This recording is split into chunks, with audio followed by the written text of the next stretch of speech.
Everyone is showing up. This is the unity.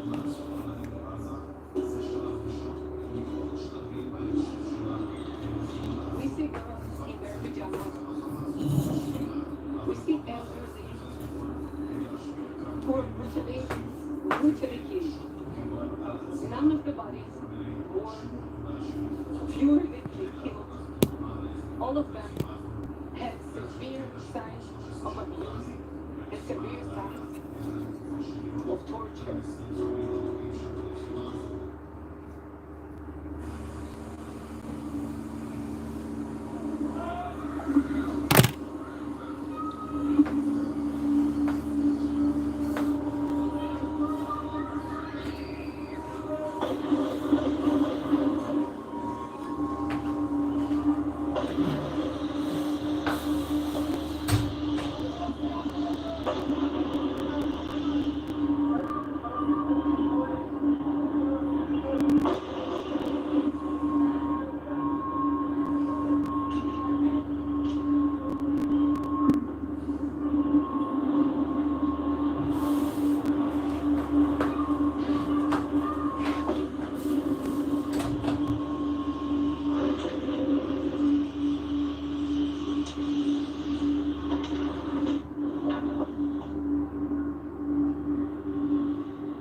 Everything in our power to bring those abducted home.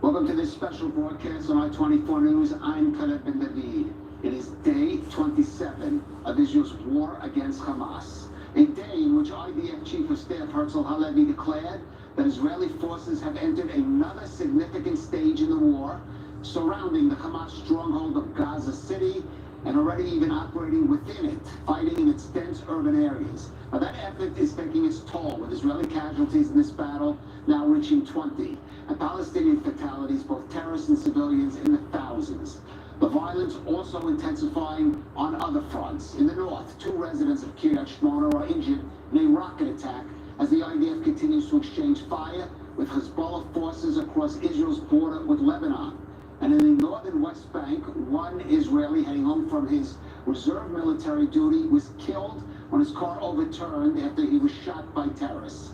U.S. Secretary of State Anthony Blinken arrives in Israel tomorrow as the Biden administration presses for a humanitarian pause in the fighting to allow more aid for civilians. The War Cabinet member Benny Gantz says Israel will keep fighting until it frees all of the at least 242 hostages being held in Gaza. Even in these moments, we activate all of the means in our position in order to bring them back home. I say this to the people of Gaza themselves, to the civilians who understand the disaster that Hamas has brought on them. Those who will help return the hostages will be rewarded.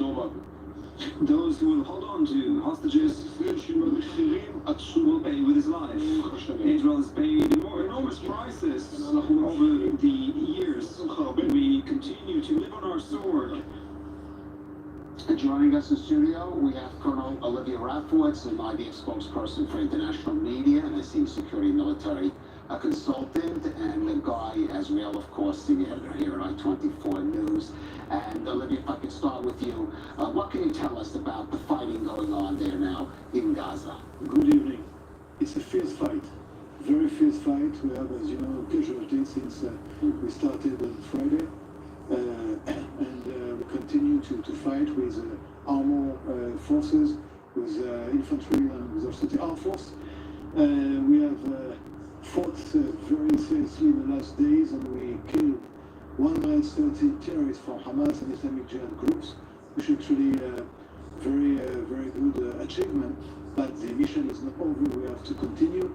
And right now, according to what just said Herzl Halevi, the Chief of General Staff of the Israeli Army, forces are actually in, I would say, strategic places in the Gaza area. Right. And give us a sense of, you talked about the intensity of fighting in those urban areas. What a sense of the progress. Of course, we can't give a timetable of that. But how fast, or for some people, it seems to be good. Well, there is a sense that it's moving faster than some people even thought it would at the beginning. In such a kind of battlefield, when the Israeli army is fighting on a terrorist army like Hamas, very well equipped, well trained, with Iranian backing, we have to be, according to our rhythm, we have to do what we want to do, not according to what the enemy would like us to do, where to move, and what to look for, but according to planning, very serious planning, and it means that sometimes we have to advance very carefully, very meticulously, in order to really engage the enemy where we have the intelligence, where we have the power of fire, and where we know that we're going to destroy the enemy. For example, if we talk about Jabalia strike 2 days ago and yesterday, it were strikes, very precise strikes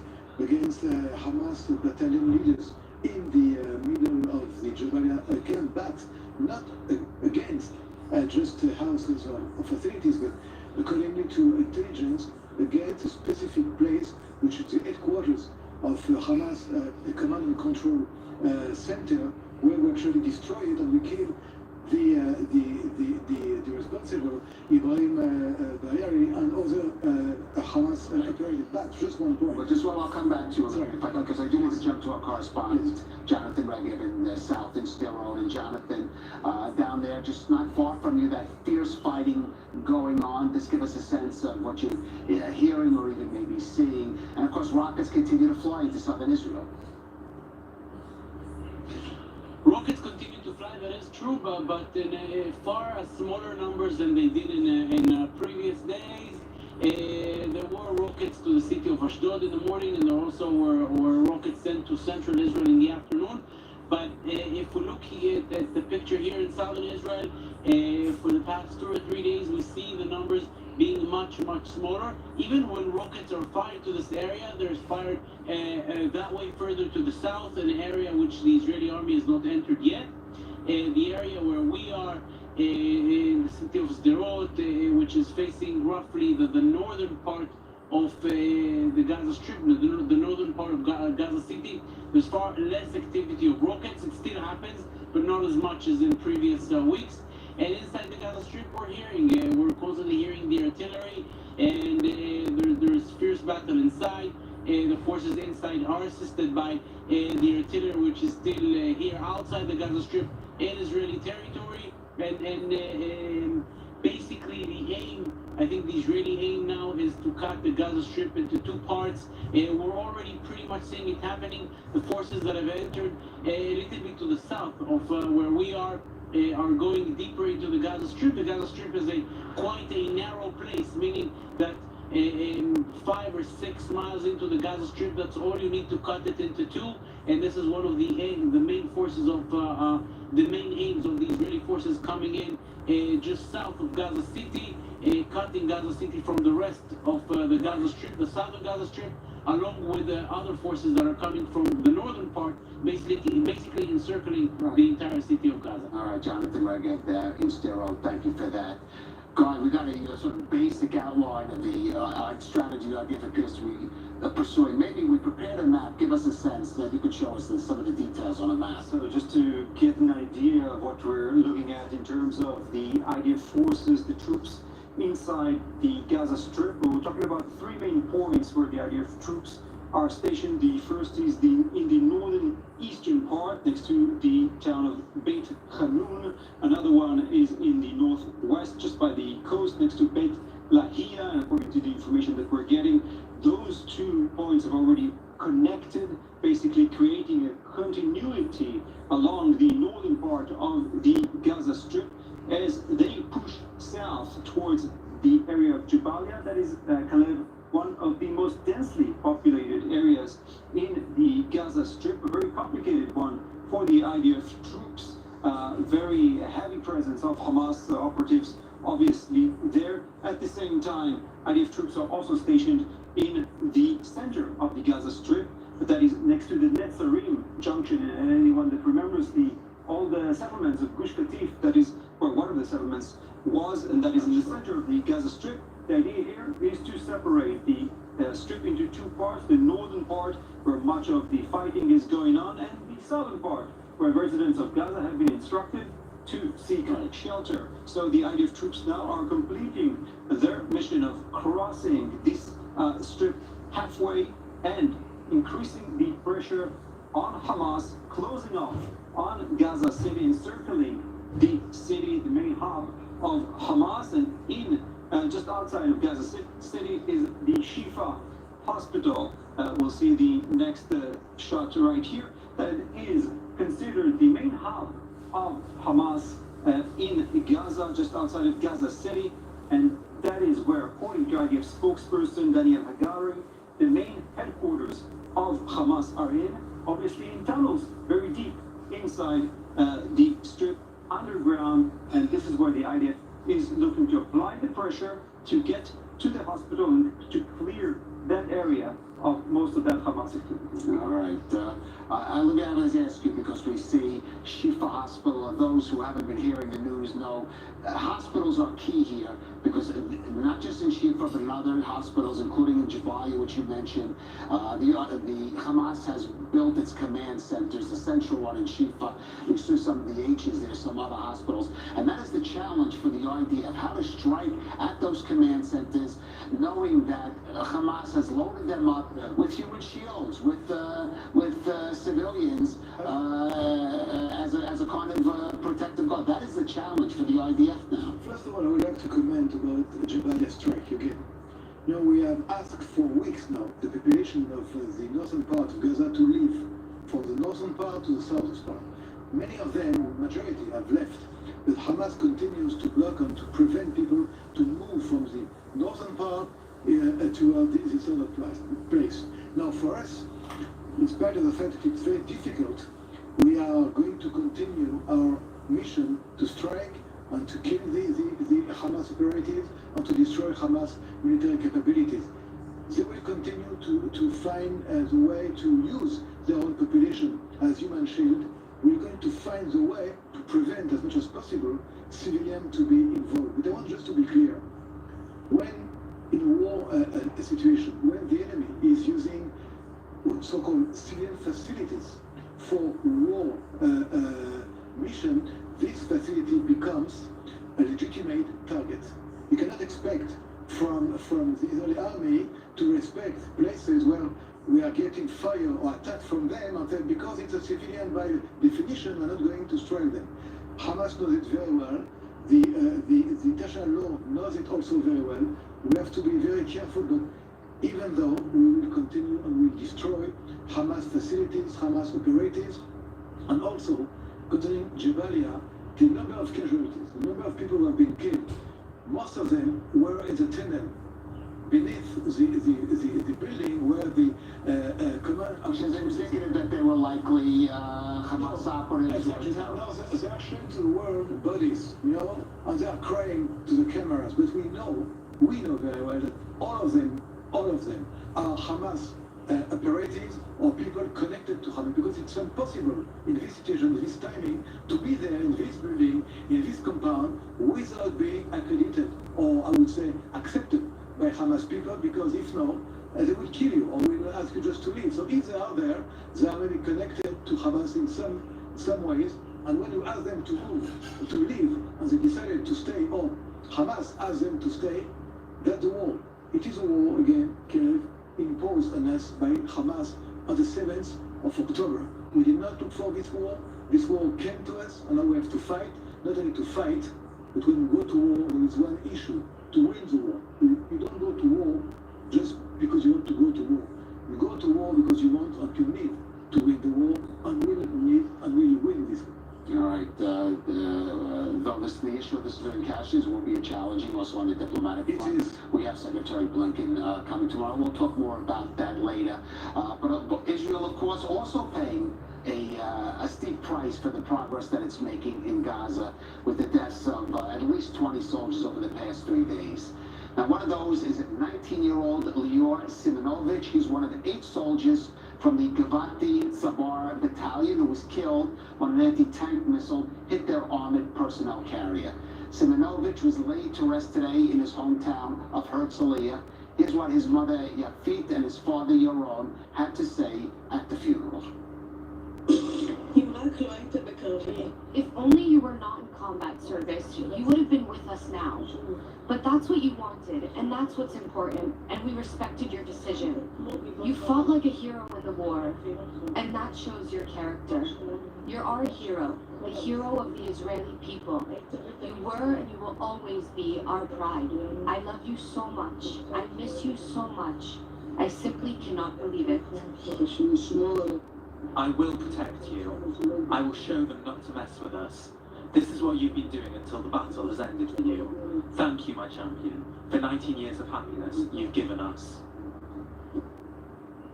And as I said, also the Northern Front heating up today. Let's go to our correspondent there, Pia Stepkobach and Pia. We have some injuries there, civilian injuries, something that Israel has been trying to avoid. But today, in Kiryat Shmona, that became a reality.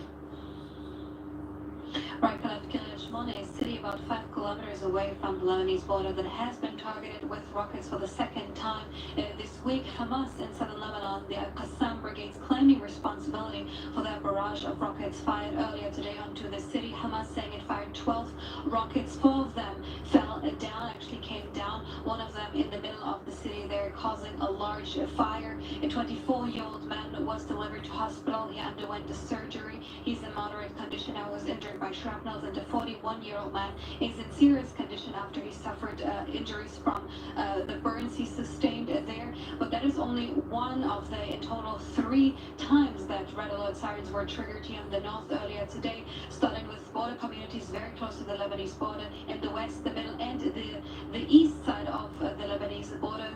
Communities that are right behind Israeli military posts, and we do know that Hezbollah specifically has been firing anti-tank missiles and mortar shells towards these outposts, but of course they also do majorly endanger these communities laying behind the mountain range that separates Israel from Lebanon and many parts here in the north. These communities have already widely been evacuated there. Then the second time alert was triggered in the Safed region, the Tzfat region, kind of about 20 kilometers away from the border there, and then the third barrage of rockets targeting the area of Kiryat Shmona, the municipality later issuing a message asking civilians there to remain inside their homes, close to their shelters. Kiryat Shmona, a city that has been evacuated, but of course, as it is the case with all all of those evacuated communities. There are always people who want to remain in their homes. Escalation, as of now, is not clear when they will be able to return. And of course, also people, especially those who work in agriculture, say that they cannot leave their work there in their home communities. Of course, these tensions there, that provocation coming a day ahead of that very much anticipated speech that is scheduled for tomorrow afternoon by Hassan Nasrallah, the Hezbollah leader. He's supposed to speak tomorrow for the first time since the war began after Hassan Nasrallah and also the other Iranian proxies that are present in southern Lebanon have continuously repeated, emphasizing their solidarity for the Palestinian cause, that the ground invasion, that the ground operation that Israel is currently conducting in Gaza is a red line. In case that will be crossed, it would force everyone into action. These are the words that we've heard throughout this war, all over, also from Hezbollah and also from the Iranian regimes there. So this speech tomorrow that has been announced already at the beginning of the week, keeping the tensions high in terms of what Hassan Nasrallah will have to say, is very much expected that tomorrow we will all have to listen to that and see whether Hezbollah will say anything in terms of trying to escalate that front, turning that frontier into a full-scale war. As of now, we see these skirmishes intensify. However, they do remain to be contained. The IDF is, of course, as per protocol, always striking back to the origin of that fire there in southern Lebanon. Peter Steckelbach, right in northern Israel by the Lebanese border. Thank you for that reference. Let's talk about the northern border, Hezbollah. Today, something that Israel had been trying to avoid in the north, civilian casualties from that fire. We have that speech by Nasrallah. What is going to be the red line for the IDF? I know it wants to try to avoid, contain that conflict on the north, not to pull its forces and attention from the south, but there must be a kind of red line where Hezbollah might go too far and will require a stronger response. As you know, the priority for Israel is the war against Hamas in the Gaza Strip, and that's number one priority. Now, the north is escalating, and the issue is what the Lebanese people and what Lebanese government can do in order to stop or to prevent Hezbollah to bring Lebanon in this war, which is actually not his war. We are not in war with Lebanon, we are in war against Hamas in the Gaza Strip, and right now Hezbollah is playing a very dangerous game, because on one way we see that they are hesitating, actually trying to push or to help Palestinian groups along the border against Israel. Today they maybe went to further limit, but still they are not actually crossing, I would say, the extreme red line, and we can assume that it was maybe done because tomorrow Nasrallah is speaking, and maybe they wanted to I would say to reinforce, to strengthen what Nasrallah will say tomorrow. Like, he did something, but he is not ready to go further because the risk is very high. Today, the chief of the army, General Herzl, just said that the Air Force is ready with bomb and the airplanes to go to any target that we need to go, and the allusion was very clear. If Hezbollah is crossing a line that for us is impossible to accept, the price for Lebanon and for Hezbollah will be very, very, very high. Right. I just want to say another factor could have been the visit we have Rear Admiral Daniel Hungar, the IDF spokesperson, about to speak. Let's take a listen. השלימו את כיתור העיר עזה, מוקד של ארגון הטרור חמאס. בשעות האחרונות, עוד 70 חי"ר, מטוס רבים של חיל האוויר, צווים, מפקדות, עמדות שיפוט, ותשתיות טרור, being used by the leadership of Hamas and its terrorists. Engineering forces are locating threats on the ground and dismantling them in order to allow the forces to move freely around the area and go out and take down terrorists. The hand of the IDF is on top. We operate all the time from on the ground, air, and sea. When we need to, we move back and operate ahead of fire and continue with our forces. This continues itself fight to fight. Commanders lead the fights with bravery. Together with the fighters moving ahead. This is is the spirit of the fighting, and this is the way the IDF is operating, with its full force against Hamas. But we must not be mistaken. If we need to understand who's involved in the war, we can also see Ismail Haniyeh, one of the heads of Hamas, is going to visit Iran today, and the welcome that he is getting from the leaders of Iran, this means that Iran is pushing the proxies, the Houthis, the Hezbollah and the others in order to divert us from our focus on Hamas. We are focused on Hamas.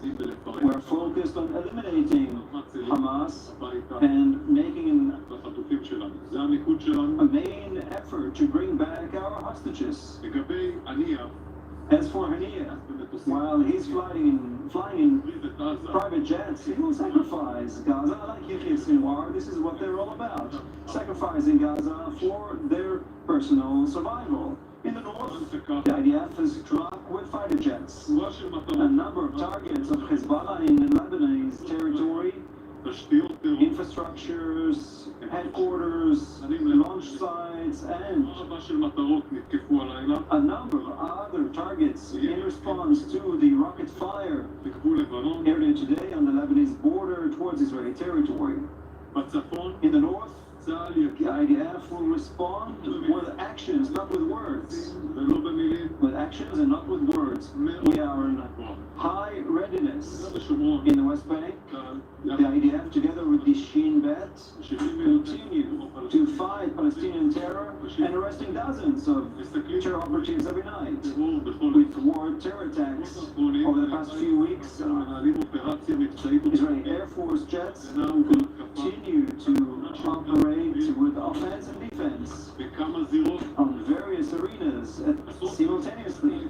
Dozens of jets are flying all over the Middle East at any given time. Our enemies are seeing the Israeli Air Force and our abilities to operate with precision. They understand the meaning of that. The Air Force, together with the intelligence, are covering for our troops on the ground as well, in Gaza, in the north, and also in the West Bank. The aerial defense system with the Navy continue the defense effort on the people of Israel in all the arenas and on all the borders. Today, the Chief of Staff visited the Air Force Base and said the IDF is ready to any development in any arena. The Air Force is operating with less than half of its capacity and is ready to operate in any arena in a very short time for anything that is needed. So far, we have given notices to families of 242 kidnapped families and to 335 families of our fallen IDF soldiers. Our hearts are with the families. We'll continue to be with them at these very difficult moments. We also will be with the wounded and will wish them recovery together with their families. Those who fell in battle has given an important help to the security of the State of Israel, with the spirit of fighting and in the compass that it gives to all the fighters that are not fighting in Gaza and in the north.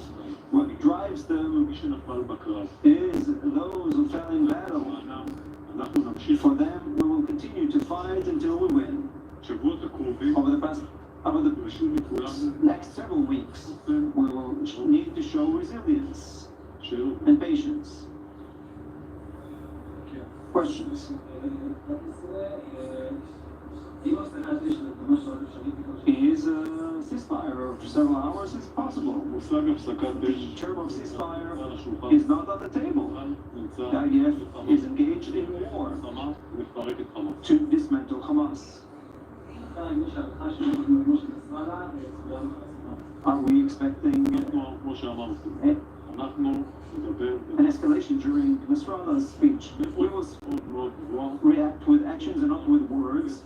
We're on high readiness for any challenge. We will operate with actions.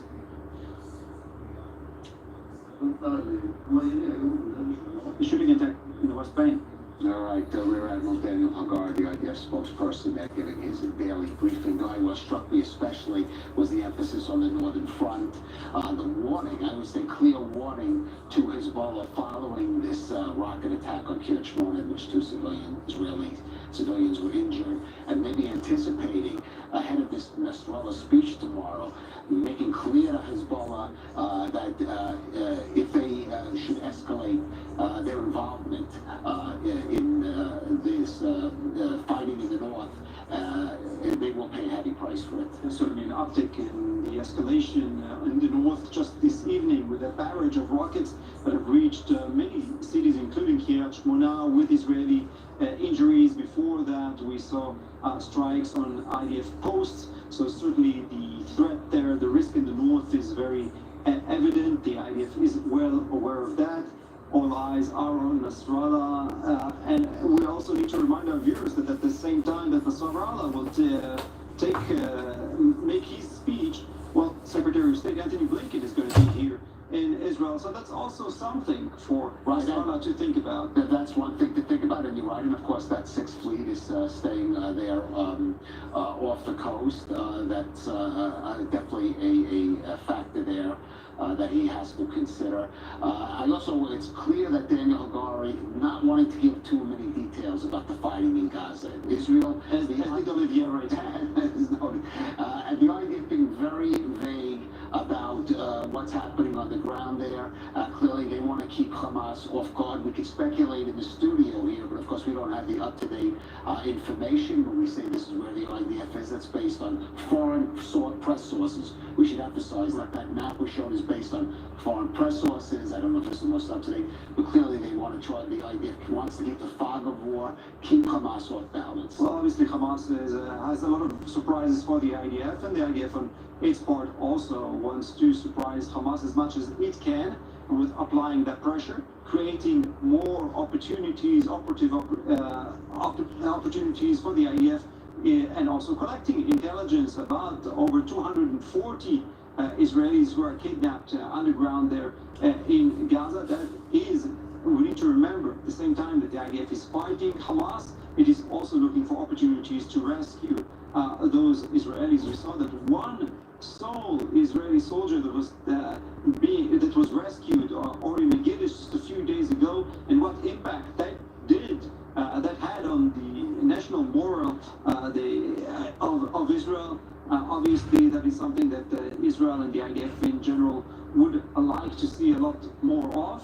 And that is the complexity as well of this fighting, as the IDF fights with full force against Hamas, while also wanting to ensure the safety of as many of these Israeli hostages at the same time. A very complicated task. When we're speaking of the hostages, of course, there are across the country different memorials that have been set up, reminders of those hostages, everything from posters to more elaborate exhibitions. One of them is in Tel Aviv, at the Tel Aviv Museum. Let's go to Rob Bachelor, who's there outside the Tel Aviv Museum. What's really started to be called that plaza in front of the Tel Aviv Museum, now people are calling it the plaza of the hostages, Bacha. Absolutely, Caleb. We've actually just taken a walk down the road from where that seems to be the area that the hostages' families have set up base camp in terms of having live presses there and having vigils and memorials, as you mentioned. Right now, as you can see behind me, there is another demonstration, another exhibition called Empty Beds, and we'll show you that in just a second. But you can see just behind me, there is a giant screen telling the audience exactly how long, 26 days, 13 hours, 7 minutes, and you can see on the end that number going up, 55, 56, that is the number of seconds. So again, we've been in the war for 27 days. But some of the hostages that have been taken, over 240, have not seen their families for 26 days. Now, the exhibition that I want to show you is as follows. So I want to take a look at some of the visuals here. These are empty beds that have been set up. As you can see right now, we're looking at a crib, and the majority of them have been left the way that some of the beds in the south in particular have been left, or at least seen from the IDF generals that have walked there. Some of the kibbutzim that were ravaged. You can see on this other bed here, they've left glasses and a book. And this is just two in a line of these beds. You'll see now on the camera, this just goes on, and this specific one is at Habima Square. landmark in Tel Aviv that sees so many people coming to have a look at such a demonstration. They are very much putting this up along with the hostages with the argument of there are more than 240 hostages. They need to be brought home today, not tomorrow, and not when this war ends immediately. Civilians should not be casualties in war. This is not, again, we're not talking about military officials or soldiers. We're talking about young children. We're talking about the elderly, women, just men that have nothing to do with the military at this point, who are past the age of even doing reserves. And so the families have set this up in conjunction with a lot of the artists. And what's amazing as well about these exhibitions is once they are finished, there was a similar one just yesterday in Jerusalem, also in a main square, showcasing at that point 239 hostages. Today we know that number is over 240. All the sheets, all the materials that have been used will be donated to those in the south that have had to evacuate and flee toward the center of the country, as the south is still undergoing A, renovations, and B, is still clearing out possible infiltrations, and the fighting goes on across the border in Gaza. All right, Bach 11th, very moving to see those empty beds, those cribs especially, Bach 11th in Tel Aviv. Thank you for that. Now, in the wake of the October 7th terror attack and the scope of the atrocities committed there, some Western nations are finally taking steps long advocated by Israel to rein in and outlaw the activities of Hamas and its supporters within their own borders. We're talking about fundraising and various political activities. Well, today Germany announced a series of steps in that direction. Here's that country's interior minister announcing those measures today. As Federal Minister of the Interior, I am today banning the activities of Hamas and Antisemitism in Germany and dissolving Antisemitism in Germany. Antisemitism is an international network that spreads anti-Israel and anti-Jewish propaganda under the guise of a so-called solidarity organization for prisoners in various countries. Antisemitism also supports and glorifies various foreign terrorist organizations, especially Hamas, holding spontaneous celebrations here in Germany in response to the terrible terrorist attacks by Hamas against Israel, as we are witnessing in Berlin, is unbearable. This shows Semitism's anti-Semitic, inhumane worldview in a disgusting way. Well, for more, let's go to Berlin and speak with Israel's ambassador to Germany, Ron Prosor. And Mr. Ambassador, thanks you for joining us. Well, tell us about these measures. Something, as I said before, Israel has long advocated different Western states to take, and how it came to the point that Germany finally is making these steps. So first and foremost, I have to say that Germany decided to move from words to deeds, and from the start, from the go, the German Chancellor Olaf Scholz said the only side one can really be on is on Israel's side, and they went down to a working plan, including banning Samidon and Hamas, also controlling the finances and the money that went directly from different institutions and NGOs over to Hamas. And the Germans really, I think, understood one thing, that Samidon is basically a Trojan horse for the German democracy. They're using and abusing it, and the scenes on the streets of Berlin where they're shouting, death to Jews, death to Israel, and that, I think, woke Germans up and said, hey, just a second, 2023, we have Molotov's cocktails flying over on synagogues, we have David stars, painted on Jewish houses. What the hell is going on here? And they moved to really say, hey, if we don't act against these guys now, we'll cry tomorrow. Right, you mentioned that firebombing of that synagogue in Berlin, which really harkens back, I had to say, to the 1930s. And the Interior Minister actually did address the issue of anti-Semitism in Germany. Give us a sense of what you're seeing there and feeling there in Germany as we're seeing these kind of scenes, cemeteries being defaced, and of course, then you mentioned these rallies, even mass rallies, where you hear these kind of definitely incitement against Israel and Jews. Absolutely, and look, on the streets of Germany, Jews are afraid to run around with kippahs, and Israelis speak on the phone in English and not in Hebrew when they go underground. And the fact that Jews fear to run in the streets of Germany because of this violence basically gets the Germans to wake up. And by the way, a last poll 2 days ago said that 60% of the Germans are afraid from the new immigration and what they're, introducing into Germany with violence. So it connects in the fact by saying, hey, it's not enough that you have a German passport or that you just enter Germany. We have not maintained a common denominator. These guys are coming to Germany knowing nothing about democracy, democratic values, or any of the values that we grow up in. And if we don't deal with this today, they're going to turn Berlin or a place called Neukölln into Gaza. And I think you see the fear of Germany, of understanding, on the Jewish, Jews here in Germany, and the antisemitism that comes with the immigrants, and calling a spade, and not trying to look away. So don't belittle this. Germany, with the whole idea of the Constitution after the Second World War, with privacy laws, is coming out big and saying, hey, freedom of expression is fine, but this is freedom of incitement? Absolutely not. Right. Well, you have Germany, you have in the UK, the British government also taking some measures. How much do you think this could serve as a model for some of those other countries in Western Europe or elsewhere in Europe in general, where we see Hamas, or as you mentioned, these cover organizations that also dress themselves as Palestinian charities to actually raise money? Other governments could be inspired maybe to take similar measures.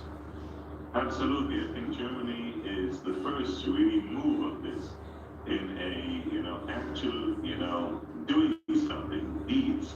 And I just want to remind you all our viewers, that it took Europe, years to basically put the political arm of Hezbollah as a terrorist organization, because they made a differentiation between the military arm and the political arm. Hassan Nasrallah didn't know that there was a difference. But in Europe, they still made that if it took them years to basically put everyone on the terrorist list. So I think Germany is starting today a journey that I think most European countries should follow, because at the end of the day, we're really making a differentiation between, civilization and barbarism, and Hamas and their likes should really be banned anywhere in Europe. And it's better that they do it, today, so they don't cry tomorrow. All right, yeah, don't cry tomorrow. Ambassador Ron Prosor there in Berlin. Thank you for joining us on I-24 News. Thank you. And I want to get back to you on the hostages. Just before we went to, because that is the key here, and we should not forget that for a moment. And we just saw that very moving exhibit there at the Habima Square just before we went to the ambassador. Yeah, so two interesting developments with regards to the hostages. Well, the psychological warfare of Hamas continues, as this evening, Hamas sending text messages, SMS messages to the families of those poor hostages. Using the phones taken, of course, from the hostages. As well, but they also have their intelligence, having the phone numbers of those families, trying to apply pressure on them, saying to them that we have offered Israel a prisoner exchange deal, and asking them to apply pressure on the Israeli government to give into that deal, together with a link that obviously they should not click on. And just over an hour ago, Minister Benny Gantz making a statement to the nation, saying that Israel will provide immunity to those Gazans, who will provide information about the safety, about the well-being, and help release some of the captives. He's promising immunity to those Gazans and their families if they assist in releasing the Israeli kidnapped. We'll see if it bears any fruit, though we might not even know, in fact, if it does. It's an effort. Yeah. Well, among the most outspoken of Israeli political figures during the past month on the Israel-Hamas war is a former Prime Minister, Naftali Bennett. Now, he himself is a veteran of an elite combat unit. Bennett today visited the city of Nahariya, just south of the Lebanon border, and he spoke there with I-24 News about the Northern Front and, of course, the battle raging in Gaza. Here is some of that. I don't want to give advice to the government. It's regardless of my opinions, it's the Israeli government, and I stand behind its actions. I think Hezbollah should take into account that the degree of destruction that they will bring upon Lebanon if they start up with us will be immense. And Nasrallah previously said about the Second Lebanon War, which I participated in, that had he known of the Israeli reaction, he would not have initiated it. So I suggest he recall his own statement. I think a lot depends on seeing the process actually in the south all the way through. The government has set an objective of eradicating Hamas. We need to do that. We need the government and Israel to deliver on that very solid promise. I think that will reflect not only to the communities around Gaza and in the Negev, but also to the communities here. And in fact, it'll resonate, and it's being watched by all of the region. So Israel has to deliver on the very clear promises it's made. First and foremost, before we talk about who replaces them, all Hamasnik terrorists are either dead or expelled to foreign countries. That's what it means. Because if you still have Hamasniks, then you've not eradicated Hamas. As for who will come instead, as long as we understand the principle guiding us that we're not willing to have an armed Gaza anymore, there's several options, and all of them are reasonable. I think, after you clean it up from security problems and from terror, you can hold elections. There's other options you can effect there. I don't think that we should be showing any divisions within Israel, certainly not within the government at a time of war. That's why I back the government, and I back, of course, the security forces. We need to wake up and see that we're in a new environment, a new world, that we can't ignore any more harsh realities. The harsh reality is that the Palestinian Authority sends every month pay-for-slay money, which is effectively rewarding terrorists who murdered Israelis. And that in it in itself is a major incentive. I think it's vital that Israel insists that there's no more pay-to-slay money, and only then can continue discussing the bigger question. Naftali Bennett, and if you've been watching international media over the past few weeks, you know he's been quite effective and outspoken in those interviews. Now, we mentioned earlier the 20 IDF soldiers so far killed in the Gaza fighting. The most senior among them is Lieutenant Colonel Salman Habaka of the Armored Corps' 53rd Battalion. Now, Habaka, from the Jewish community of Yanujat in northern Israel, was already a hero of this fight, because on October 7th, he headed directly south to the Gaza border, and he drove his tank into Kibbutz Be'eri as part of the rescue effort here. Here's Habaka describing that exploit to Channel 12 News, prior, of course, to his falling in battle in Gaza. We take out the first tanks to the south of the Gaza envelope. I position myself so that I'm deployed from Kerem Shalom to Erez and Sderot Crossing. When I entered the settlement of Be'eri, with my tanks I see a force of infantry who says to me, "Salman, they are slaughtering us and bodies are lying on the street. We stand next to your tank and fight with you." I had 2 tanks in the Kisufim area, and they actually killed terrorists who tried to infiltrate the Kisufim army post. There were 3 tanks at the Erez crossing that basically took the Erez crossing back from the Hamas terrorists. The advantage of the tanks is its lethality and its power.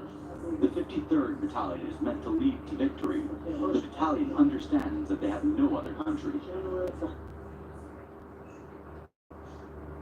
Salman Habaka, one of the many in the Jewish community who serve in key combat positions in the Israeli Defense Forces, fallen in the line of duty. May his memory be a blessing. Now, on October 7th, there were other stories to emerge of exceptional courage under fire. And those also must be told. When the small town of Ofakim came under attack that day, Hamas terrorists seized 2 houses there and took the families inside as hostages. Now, one woman on the scene was in charge of the battle to free them. That was the Israel Police Staff Officer Moran Teji. Reporter Moore Ellen has her remarkable story of courage. The October 7th massacre could have been a greater tragedy if not for the men as well as the women who put their lives on the line. One of them is Moran, a mother of 2, from the small town of Ofakim, 15 miles from the Gaza Strip. On Saturday morning, we were awakened by a missile alert. We understood that this is a serious situation. In my district, people are getting hurt. A mother and her son were killed. I turned on the police radio and heard things I hadn't heard in over 20 years. Moran, a staff officer in the Israeli police, was hearing her co-workers battling the terrorists that entered Israel, many of them targeting the Nova festival being held just by the Gaza border. She rushed to the closest battle location. It was all of 250 yards from her home. Police were already there, but she took command. I ran inside.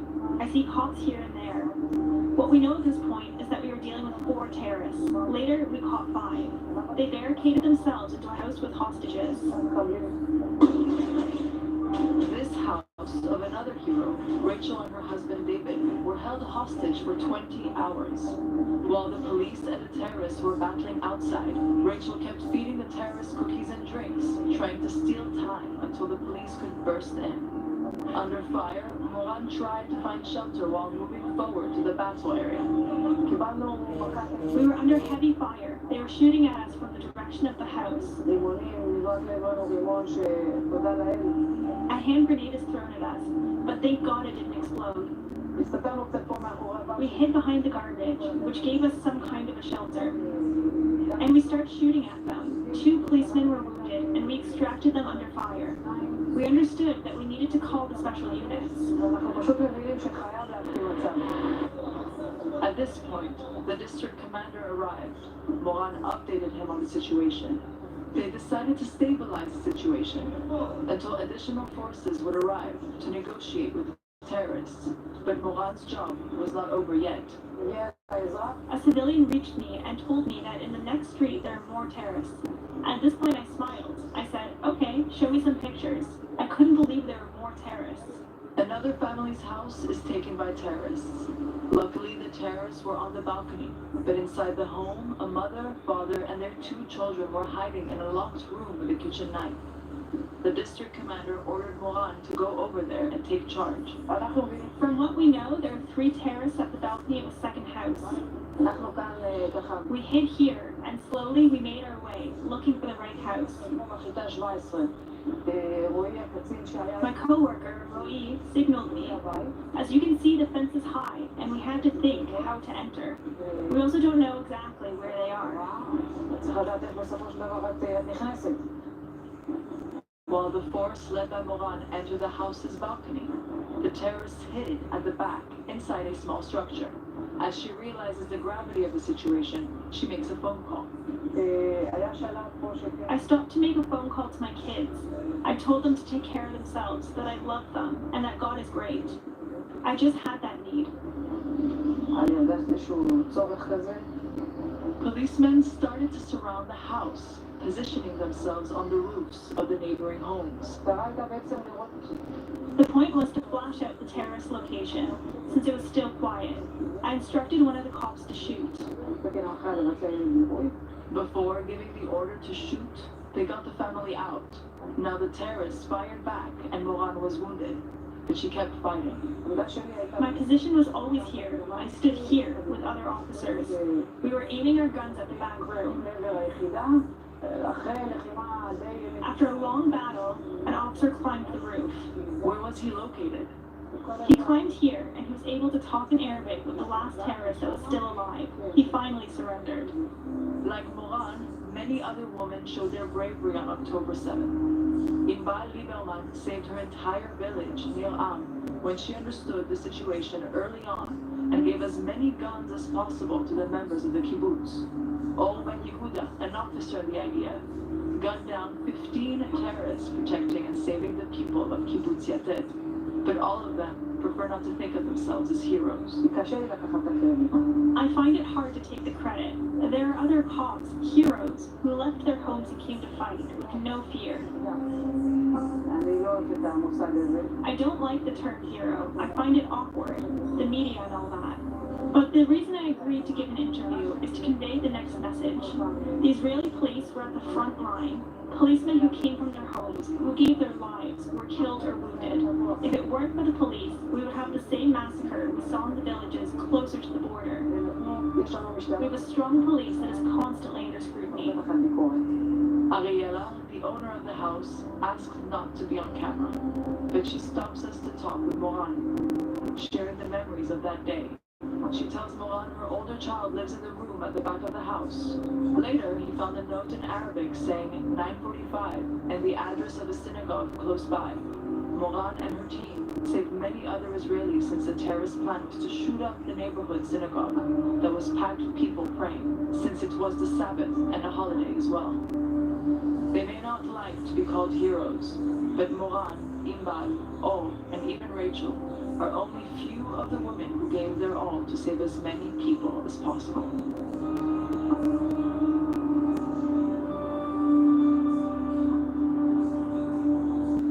Moran Tej, one of many women who on October 7th distinguished themselves in combat roles. There is a bit of an update out of Washington relevant to some of the issues we've been discussing. John Kirby, the spokesperson for the National Security Council of the White House, was asked about the so-called humanitarian pause. Kirby said, well, we're talking about our temporary, localized pauses in the fighting to meet a certain goal or goals.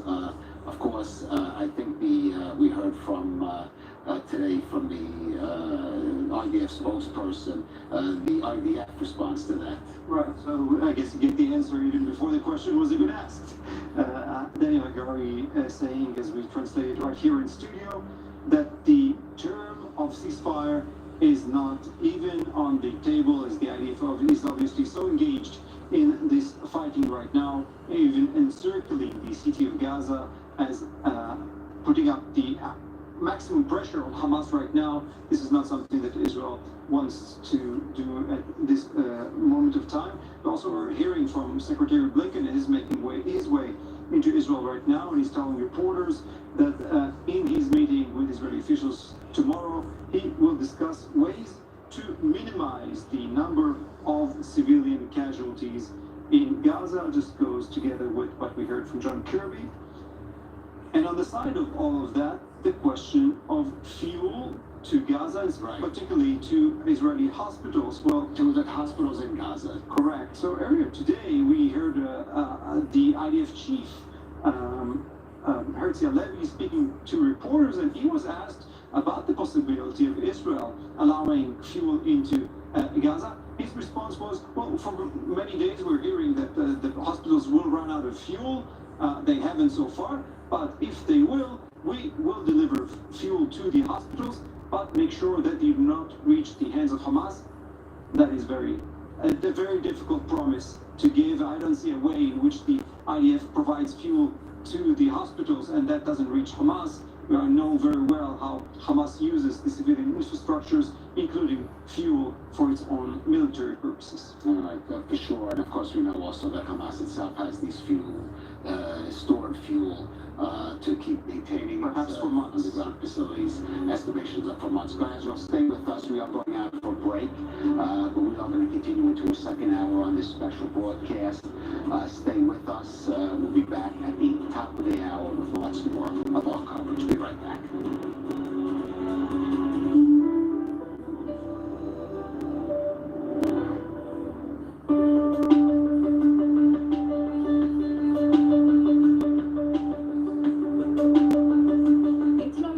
The transition to parenthood can be transformative for anyone with a new baby.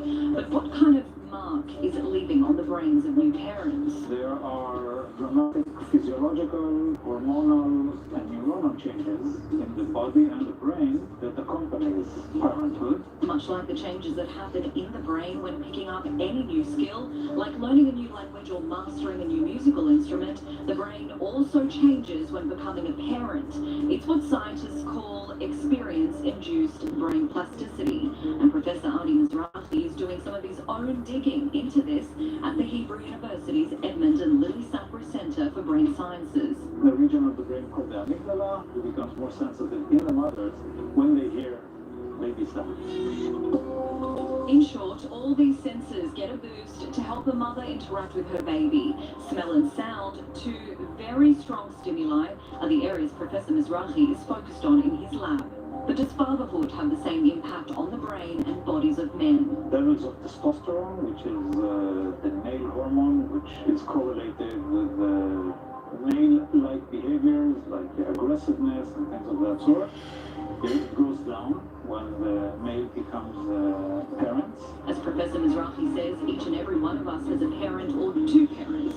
Most of us will become parents one day, and as any new parent knows, having a baby provides opportunities for enrichment, learning, and stress experiences known to transform the adult brain.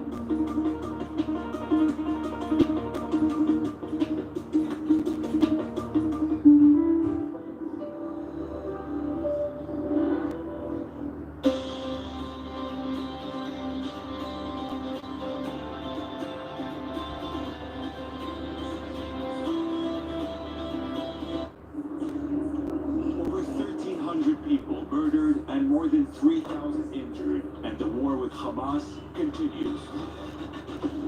We bring you first-hand testimonies from the front lines, from those who survived, and all the records of the atrocities by Hamas. Follow us as Israel fights terror from the south and north. Get the inside scoop on what's going on, only on I-24 News.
This week, we were all moved when Private Ori McGiddish returned to her family. We're deeply committed to doing everything in our power to bring those adopted home.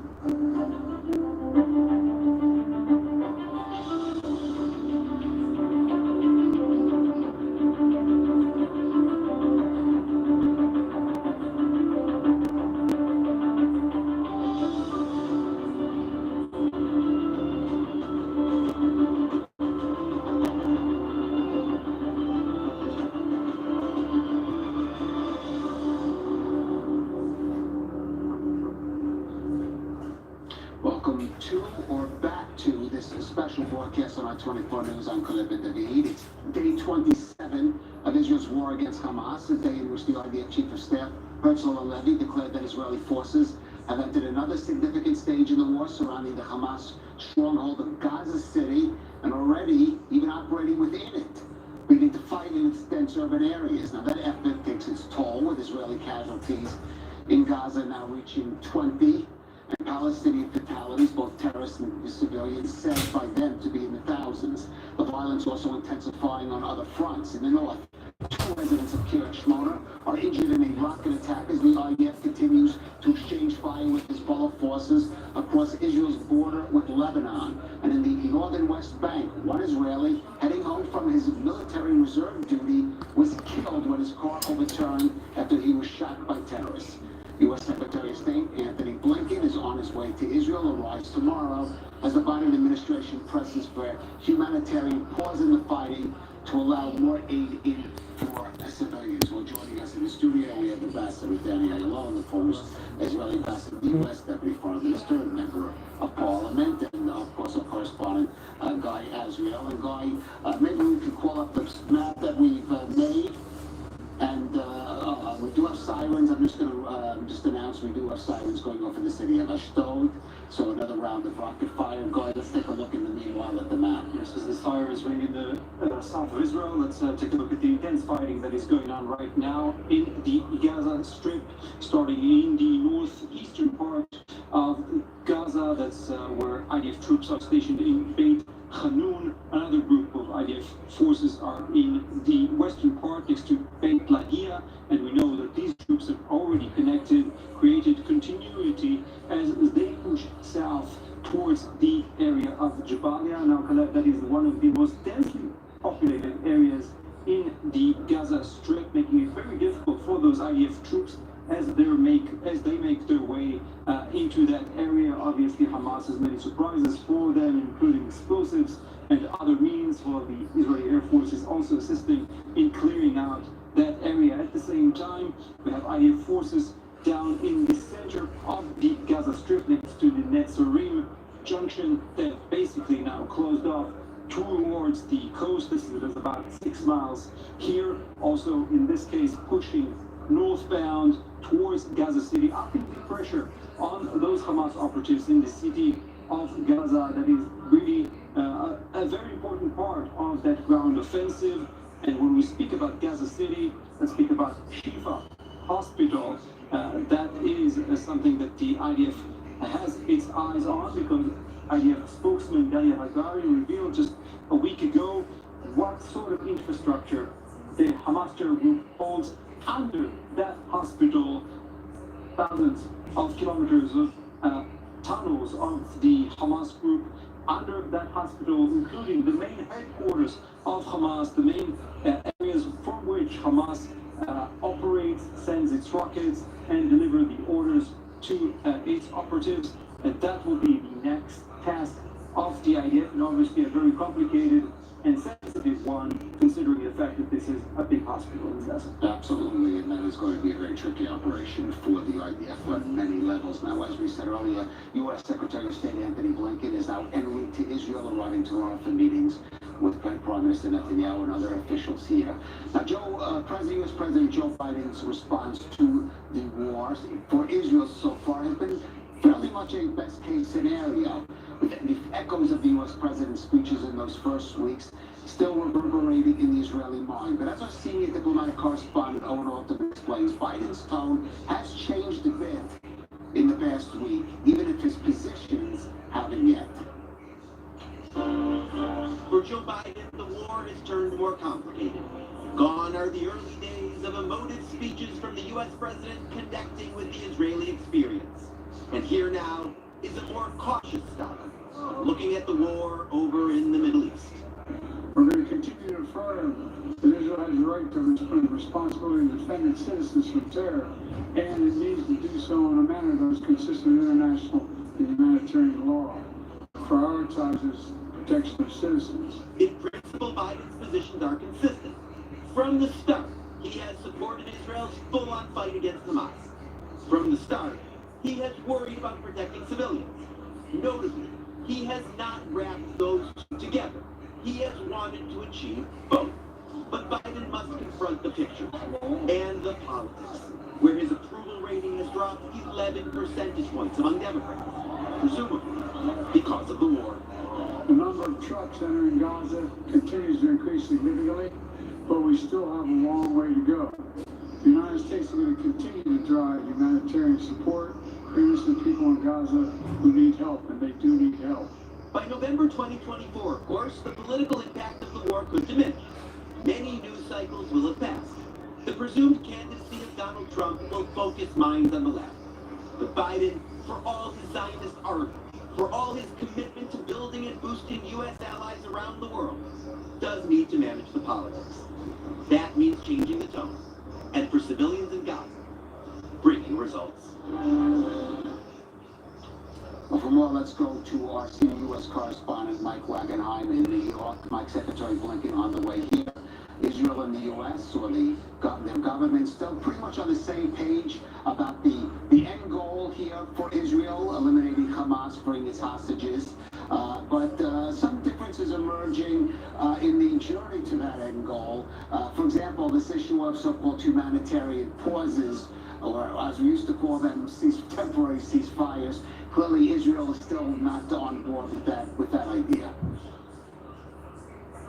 Not quite yet, and we've seen a gradual change here in the Biden administration from absolutely no stoppage in the fighting, let Israel take care of its business, to we're exploring the possibility of the benefits of a humanitarian pause, to now, hey, let's have a humanitarian timeout here now. National Security Council spokesperson John Kirby just a little while ago was asked to define exactly what the U.S. means in terms of a humanitarian pause that they're calling for now. He said we're talking about temporary, localized pauses to meet a certain goal or goals. Very legally speak there, but it just goes to show you that there's really fine-tuning and polishing in the message here coming out of the U.S. exactly what they are looking for here, so as to not hamstring Israel any more than it needs to be hamstrung in terms of carrying out its mission here. So the details still being worked out, but it's clear there's a change of direction here for the Biden administration as the civilian tolls mount in Gaza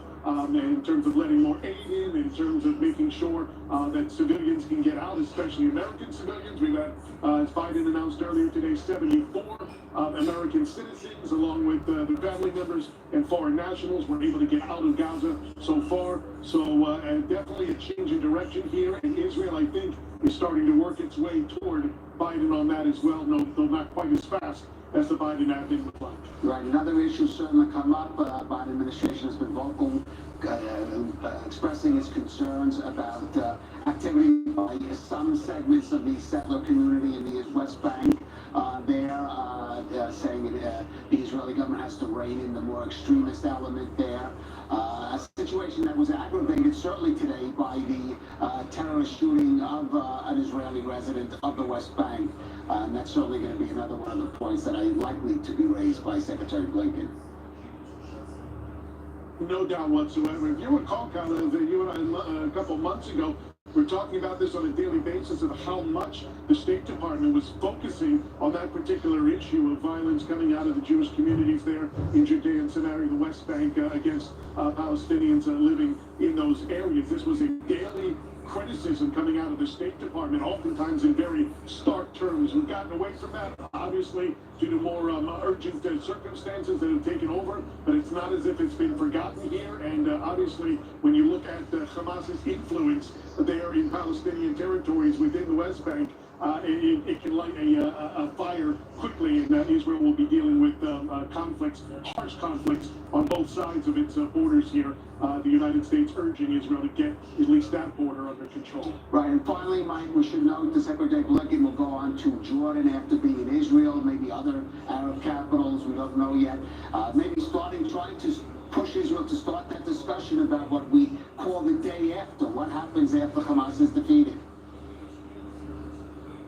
Yeah, there's been talk within the State Department here about trying to move Israel forward on a day-after plan. There have been some suggestions floated so far as to an international peacekeeping force that may or may not involve the Americans, possibly the United Nations, taking over on a temporary basis, which is an absolute non-starter for Israel. Doesn't matter who's running the government for Israel at that point in time. There's also been a kind of a novel suggestion floated out there that maybe the Abraham Accords countries or other Gulf countries that have an interest there can not just whip out their pocketbooks as they do every now and again and write a check, but actually share in some form or fashion temporary governance over Gaza. Now, Tony Blinken, testifying in front of Congress the other day, said that he would like to eventually, as part of a Palestinian state, see a revamped and revitalized Palestinian Authority take over Listen, if the state of the Palestinian Authority right now, and with Mahmoud Abbas nearing his end, either health-wise or politically-wise, there's no telling what the Palestinian Authority is going to look like soon, but it's certainly not going to be revitalized anytime soon. So no real good answers at this point in time, but it certainly helps to think about what the day after might look like rather than finding yourself in that position without any good answers. Right. In fact, there's a debate going on even today in the Israeli government about withholding tax funds from the Palestinian Authority.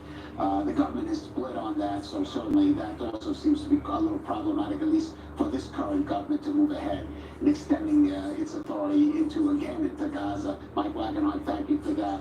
Ambassador Ayalon, so a lot of issues that Tony Blinken is going to be bringing up with Prime Minister Netanyahu. Like I said, on the big picture on the same page, but on the details, differences emerging. Yes. So if we talk about the context of his coming here, it's almost symmetrical with the upcoming, very much expected, important quote-unquote speech of Nasrallah tomorrow. Also, yeah. So it's very important, I think, for the Americans to have here a very high-level official here in the region, whether it be here or in Jordan, when Nasrallah makes a speech, in case Nasrallah will make some, let's say, extreme moves, including with not just threats, but more action on the ground. Then there is a decision maker here from Washington that can respond very quickly. Right, including, let's keep in mind, with that the U.S. 6th Fleet right off the coast of Lebanon. Absolutely. The 6th Fleet in the coast of Lebanon, and the 5th Fleet is in the Arabia, in the Gulf. So this is the first thing. Also, we have to, interestingly, not interestingly, but he brings with him, actually, the new American ambassador, Jack Lew. And Jack, first of all, to bring him up to speed of what's happening here, and also let him start, hit the ground running, because he won't have any grace period. And the administration need to have here a senior ambassador who has the access in Washington, who can be also in a decision-making position, and also who would have the respect of the Israeli government. With all due respect, I mean, she's doing a great job, the Shujin affair. Yeah, but you need somebody with the gravitas and with the authority. Right. So I think this is also was very important for them to bring Jack Lew as soon as possible. And then, of course, when he's here in a regional tour, they have to think about the day after. Right. And here I think they are a little bit unfair to the Israeli government, which is so much now immersed in winning the Gaza war. There are some teams talking about the day after, but I think there will be time to discuss it. All right, stay with us, Danny. I want to go back to the issue of the hostages. On the morning of October 7th, Renana Gomez was visiting away from her home on Kibbutz Nir Oz next to the Gaza border when she received a phone call from her house where her two sons, 16-year-old Or and 12-year-old Yadil Yaakov, were sleeping. What followed was a mother's worst nightmare. One that now has been depicted in a short film created by cooperation between Renana and animator Yoni Goodman, who also worked on the acclaimed film Walks with Bashir. Here's that clip explaining what happened next. Saturday morning, October 7th, at 6:30 in the morning, the red alert went off, and a barrage of missiles fell on our house in Kibbutz Nir Oz. My sons, 12 and 16, were alone in my house sleeping. They got into the safe room. They called me, scared to death. They said they hear someone breaking into our home.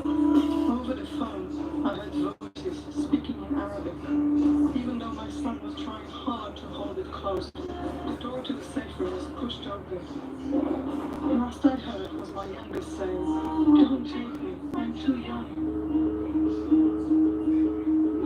70 people were kidnapped from their home in Nir Oz. I think of them, alone, in a pit or a dark tunnel, with no sense of time. I hope that they are together, keeping each other strong, and that they are with other children who were also kidnapped. Until I see them again, waiting to hug them again soon.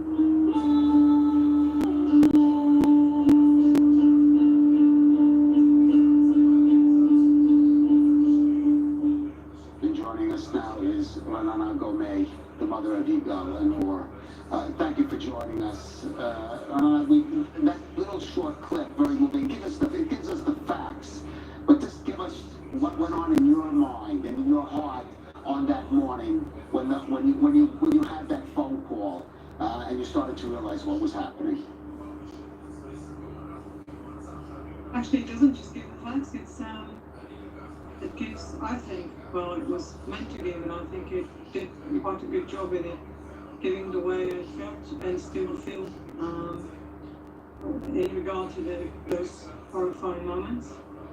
As you said, it's every mother's parent, but certainly mother's nightmare, and this nightmare just became my reality, and I had this dream, the nightmare, and it was all in the colours of wars with the cereal, and I went to look for Yoni, because I wanted it out of my head.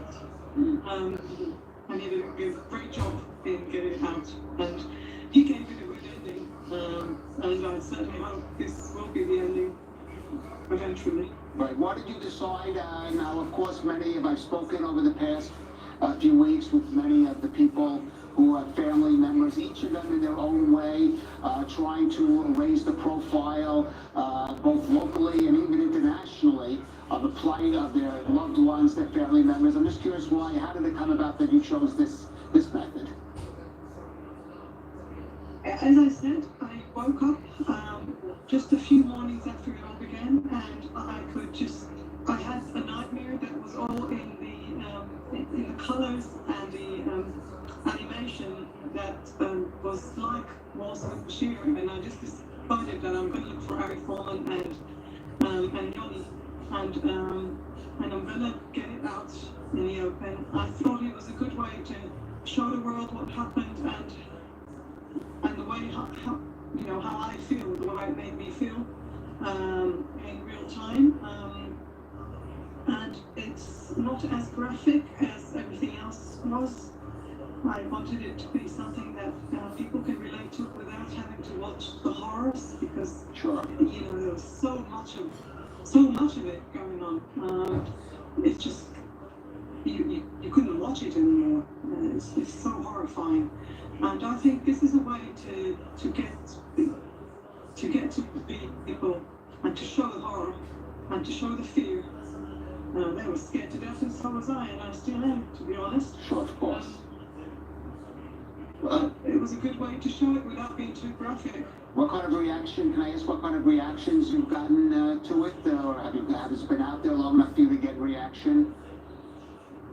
This went viral way more than I expected, way more than I could ever think of. It went throughout the world. I get reactions from anywhere and everywhere. People said it made them cry. People said it made them realize what was really happening. People said they could relate to it and finally could understand how it feels to be in that situation. All sorts of different reactions. Also, obviously we've got some negative responses as well, but this is part of being viral. We don't always get good reactions, and I do believe that if we got some bad reactions, it means it actually gets to the right ears as well. Not just to those who think alike. Now, and all of the people I've interviewed, I want to ask them, you have a forum here, whatever you might have to say, either, of course, to the local authorities or government here, but as you know, we're an international channel, played all over the world, in the region as well. And I wonder, in your own voice now, what message you might have for those in the international community as well, about the situation, not only of your own children, but of course all of the hostages. I would just want the world to enlist to the effort of releasing them as soon as possible. Mainly children. There are 32 children from the age of 9 months to the age of 17 that were taken from their homes. Just imagine it was your child taken from your home, from their own bedroom, in your house, taken, dragged into a tunnel somewhere, thrown into the darkness. Children should not be imprisoned and certainly should not be kidnapped and held hostages for almost a month now. And they are not bargain chips in a war game. They're not part of this. And this is not a war. It was a terror attack. A horrific terror attack. Children are shot, murdered, burned, tortured. And what I want the world to do is to enlist to the effort of releasing all of the hostages, but certainly 32 children are held somewhere in the Gaza Strip by a terror organization, and who knows what conditions they're held in and how they're being taken care of and whether they're even alive. Yeah. Renana, it's hard to anyone to imagine what you're experiencing. Of course, our deepest sympathy and support for you. And of course, but most of all, our wishes for the safe return of your two boys, Gil and Yaakov. May they come home safe and sound. And thank you so much for joining us and sharing your story with us. Thank you for having me. Thank you so much. Just heartbreaking to hear those stories. Absolutely devastating. Some of these kids are school friends of my nephews. No. In these kibbutzes in Sha'ar Negev, in these communities. Breaks your heart. I cannot even start to imagine how it feels like for the parents, but even for their friends, they do not yet know the full extent of what has transpired. These are young kids, and even their friends are unable to be given that information about what has happened to their friends. And even if they hear just that sentence of a friend of mine from school has been hijacked, they have no idea, and I don't want them to have an idea of what this reality means like for them. It's heartbreaking. I hope the world sees and understands what's Well, I want to ask you about that. The world sees and understands, because as we discussed and we've been discussing the show, Israel is now pressing into Gaza. There are civilian casualties. Some of the tide of public opinion that was with Israel is starting to waver a bit. And the answer to that is, the question is, how much of that is offset by the message still coming out that there are still these hostages, these young children, babies, elderly people being held in Gaza, and this mission at the cost of civilian casualties in Gaza are to rescue those people. I think it's important to just keep driving this point home to the hearts and minds of these people around the world. Some of them are brainwashed either by the Muslims, or they're afraid of them, but it doesn't matter. We have to do what we have to do, and I think what Israel is also very well advised to do is to really hunt down those perpetrators of the pogrom, of the massacre of the 7th of October, as they did the Nazis. Nothing less than that. I think that would be a very important lesson for history, for not only just to keep the records for history, but also justice has to be needed to all those guys. And I know Israel is actually taking very meticulously all the details of everyone who participated in the massacre, from the very lowly guys on the ground all the way to Yahya Sinwar and Muhammad Def and Hania, and all of them are accountable. All of them have to meet their justice one way or another. And at the same time, we do have to keep in mind some of these people are not even in Gaza. Hamas has some of this leadership outside in other countries in the region. There was a very important initiative today by two former chiefs of the Supreme Court in Israel, Aaron Barak and Rick Bainish, to really build the case for the criminal court of International Criminal Court, to bring them all, to record everything, and what Israel said to those Hamas guys: either unconditional surrender or you die. And if there's unconditional surrender, then there have to be a follow-up, like the Nuremberg trials to them. All right, Ambassador Benny, you're alone. Guy Azriel, stay with us. We are going out for a brief break, just a few minutes. But stay with us as we continue our coverage of the Israel-Hamas war here on I-24 News. We will be right back.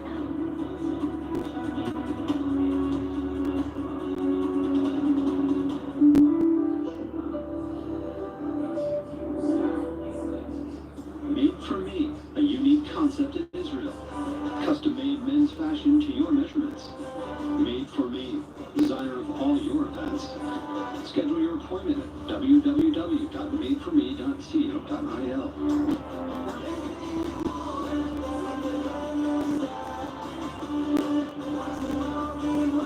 Made for Me, official dresser of I-24 News.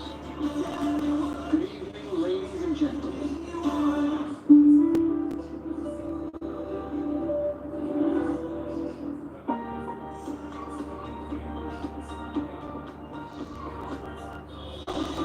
Israel is officially in a state of war. This is a very active scene, and we can get in the car as we're talking. 100 soldiers and civilians have been kidnapped. We just don't know anything. Entire families, including babies and children and elderly, were butchered in their beds. Awaken the giant, and we are ready and we are strong. Everyone is showing up. This is the unity.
Welcome back to this special broadcast on I-24 News, Day 27 of Israel's war against Hamas. But as we said, there was also an intensification of the fire across the Lebanon border in the north of Israel between the IDF and Hezbollah forces. 2 civilians, Israeli civilians, injured in the town of Kiryat Shmona by fire from Lebanon. Tomorrow, expected the first major speech by Sheikh Hassan Nasrallah, the head of Hezbollah, since this conflict began. Now, behind Hezbollah is, of course, Iran. And yesterday, the commander of the Tehran regime's Islamic Revolutionary Guard Corps Quds Force arrived in Lebanon to coordinate with the Shiite militia there amid these continued border clashes. The big question now is whether the Iranian-backed terror group will escalate its conflict with Israel. Our Middle East correspondent Ariel Osran takes a closer look. For 27 days now, the main focus of the IDF has been the threat from Gaza. But Israel's northern frontier against Hezbollah continues to occupy IDF forces with daily exchanges of fire and the attempted downing of an IDF drone early Thursday morning.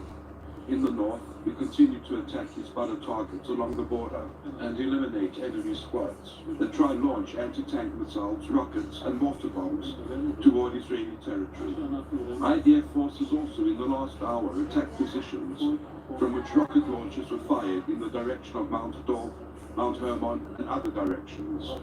Following the IDF strike, Hezbollah announced the death of another fighter among its ranks, the 50th since the beginning of the war. The real number is likely higher. Most of Hezbollah's casualties are the result of airstrikes on its anti-tank units, which have been attacking IDF outposts along the Israel-Lebanon border. Some of them eliminated before they could fire their missiles, although that's not how Hezbollah sees it. نحن في We have seen over 3 weeks of Israeli attacks and strikes carried out by the resistance against Israeli military outposts. The Israeli enemy hasn't managed to mark a single achievement despite all of its advanced technology, attack drones, artillery, and daily airstrikes on our hills and villages. None of this has brought a single achievement.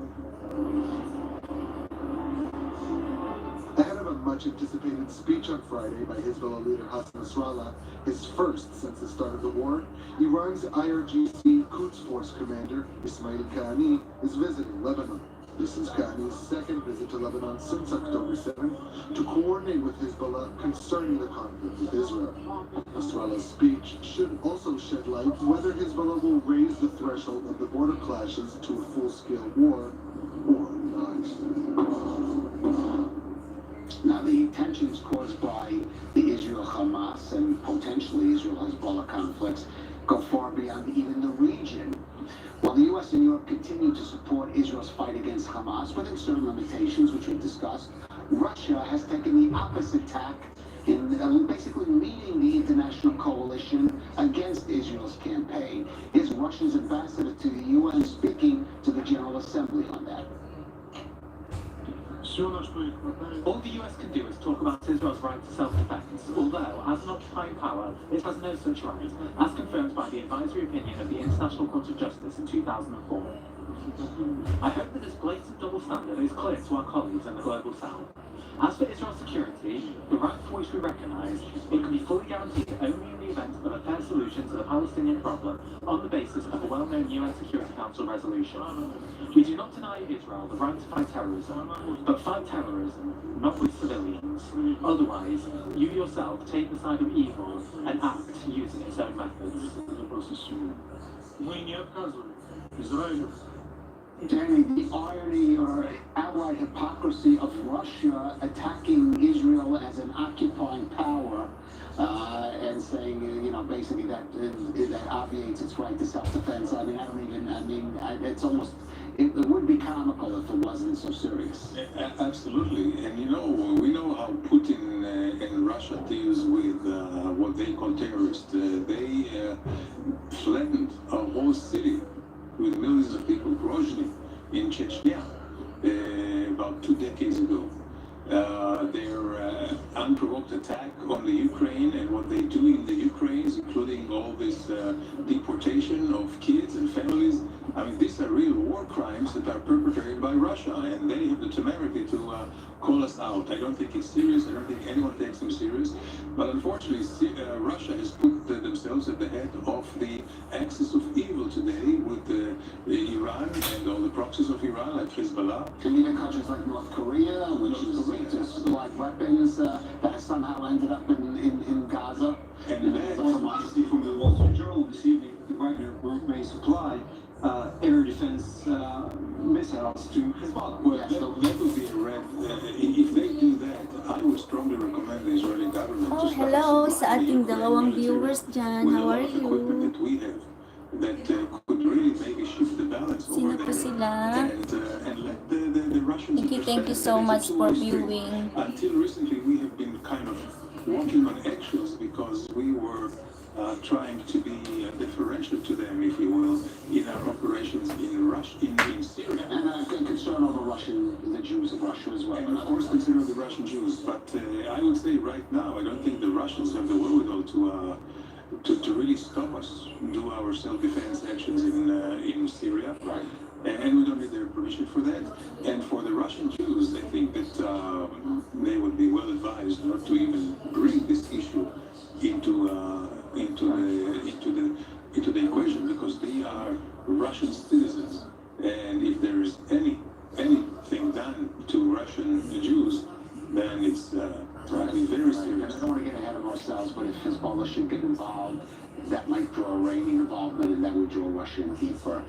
So this has potential for much more serious international consequences, but let's just leave it at that for now. But let's stay in the international arena in the meantime. Erwin Cutler is the former Justice Minister of Canada. He's a renowned human rights lawyer. He's also Canada's outgoing special envoy on Holocaust remembrance and combating antisemitism. For decades now, he's been at the forefront of international advocacy speaking out against the atrocities committed against Israelis on October 7th and for the return of its hostages held by Hamas. Joining us now is former Canadian Justice Minister, former Attorney General of Canada, Erwin Cutler. Erwin, thank you for joining us. Just sitting in there, I recall you had quite a well-known formulation that a criticism of Israel veers into anti-Semitism when Israel is treated as the collective Jew among the nations. And I really think you could see what happened internationally since October 7th as a really profound illustration of that. Well, one would have thought that given the mass atrocities, horrors too terrible to be believed, but not too terrible to have happened, and targeting Jews by not only a terrorist organization, but an anti-Semitic genocidal terrorist organization, which is what Hamas is, not because I say so, but because they have affirmed it since 1988 in their founding charter. One would have thought that this would have resulted in a combating of anti-Semitism. Regrettably, it's resulted in intensification, almost an explosion of anti-Semitism, which just lets us know the extent to which this is not only the oldest, longest, most lethal, and most toxic of hatreds, but it always singles out the Jewish people, Israel, as the Jew among the nations, as the enemy of all that is good and the embodiment of all that is evil at any given moment in time. Right. Now, of course, we've dealt with the issue of human rights and international law for many, many, many years. The irony is here we have the situation of the hostages being held by Hamas, violating all of those, pretty much every statute, and yet again we have Israel now facing charges or accusations of violations of international rights in its campaign to rescue those hostages.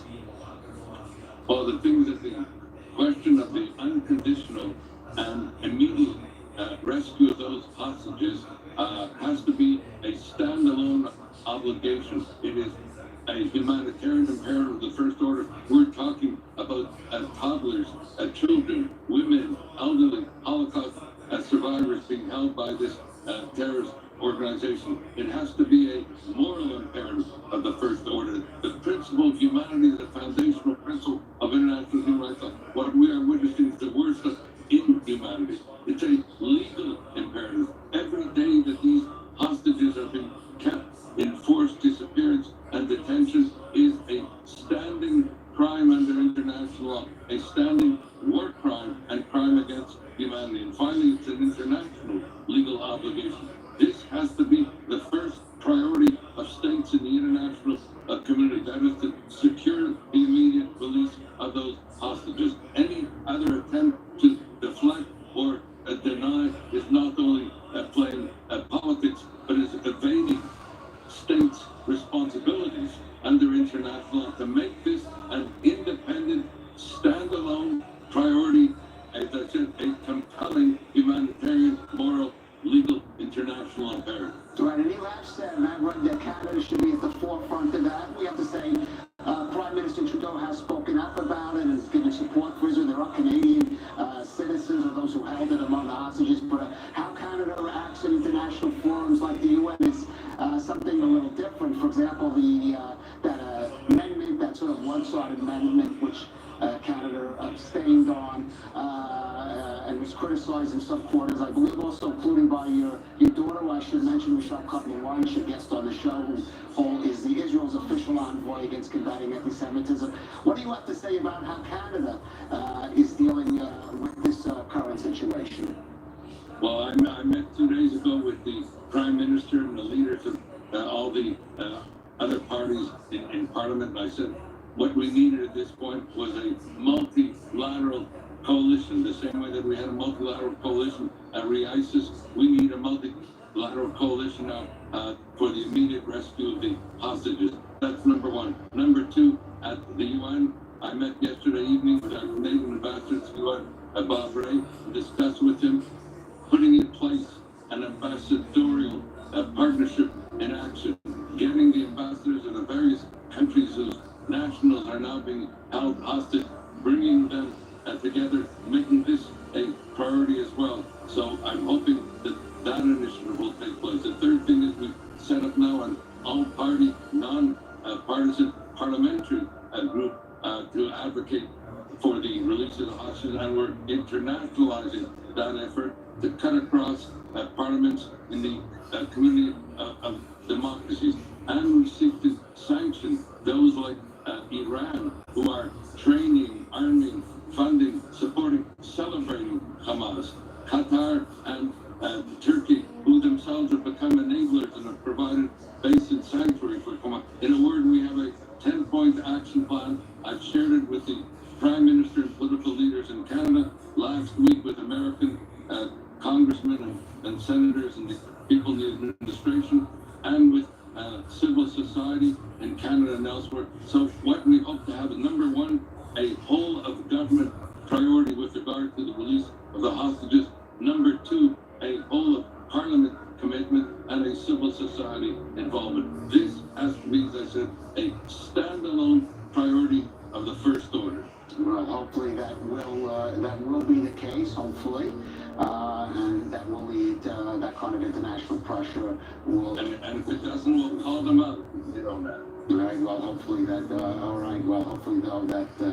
Well, hopefully it won't be necessary. I am fearful that it may well be necessary, but I'm sure you will be among the loudest calling them out. Erwin Cutler, thank you for joining us on I-24. Good speaking with you. I want to move now back to the Middle East. Following Egypt's lead early this week in agreeing to allow entry through the Rafah crossing for a number of wounded Palestinians from Gaza in order to receive medical treatment, the United Arab Emirates announced today that it planned to treat some 1,000 Palestinian children from Gaza, but without specifying how they would actually exit the Gaza Strip and perhaps make it to the Gulf. Well, for more, let's go to the Gulf and speak to our Dubai correspondent, Bastian Burry. And Bastian, let's talk about that. What exactly the UAE means or intends to do by this announcement? I agree with you, Caleb. Tonight there are more questions and uncertainties regarding what was announced today by the Emirati authorities. The official communique states that Sheikh Mohammed bin Zayed, the president of the UAE, has directed the provision of all kinds of medical and health care for, as you said, 1,000 injured Palestinian children from the Gaza Strip at the country's hospitals until they recover and return. Fine, but we don't know how they would leave the enclave or the Gulf states. As we all know, Israel has tightened its blockade over Gaza. The only exit point, apart from the closed border crossings with Israel, in Egypt, has largely been shut since October 7, although, as you said, several foreign nationals and a very small number of injured Palestinians have crossed into Egypt since yesterday to be treated in Egyptian hospitals. We know that Qatar brokered that deal to allow some people to leave Gaza, with more than 6,000 or 7,000 foreign passport holders being allowed to get out over the course of about 2 weeks. But it's not clear whether those children and their families, let's not forget about them, would be able to leave Gaza under the specific deal, which, by the way, involved Israel and the United States as well. No one from the Emirati authorities and from the Israeli diplomatic mission here answered requests for clarification. All right, Bastian Burry there. Hopefully we will get some clarification, Bastian Burry there. Well, thank you for that. And Danny, I have to give you some credit, because quite early on you were saying that inevitably some Palestinians will likely, civilians will have to start coming through that Rafah crossing that at the beginning Egypt was adamant saying it's going to stay closed, no Palestinians coming through. They then started to allow the foreign nationals to come out, then the treatment, taking the Palestinians, and now we hear the Gulf. And I suspect, and one of the mechanics of it, this is, we're going to be seeing more of this thing, more of the users coming through that crossing, at least temporarily, perhaps in Sinai or elsewhere, especially in the wake of Secretary Blinken's visit here. Oh, absolutely. And when we think about the day after, I mean, there is no question that Gaza is co-owned by Egypt and also the Arab world. It's not just Israel's problem. Even though Egypt is adamantly denies it publicly. Yeah, was under Egyptian rule for more than 20 years, until 1967, where nobody was thinking about creating a Palestinian state in Gaza. The PLO, Palestinian Liberation Organization, was created in 1964. What was there to liberate? Us here in Israel proper.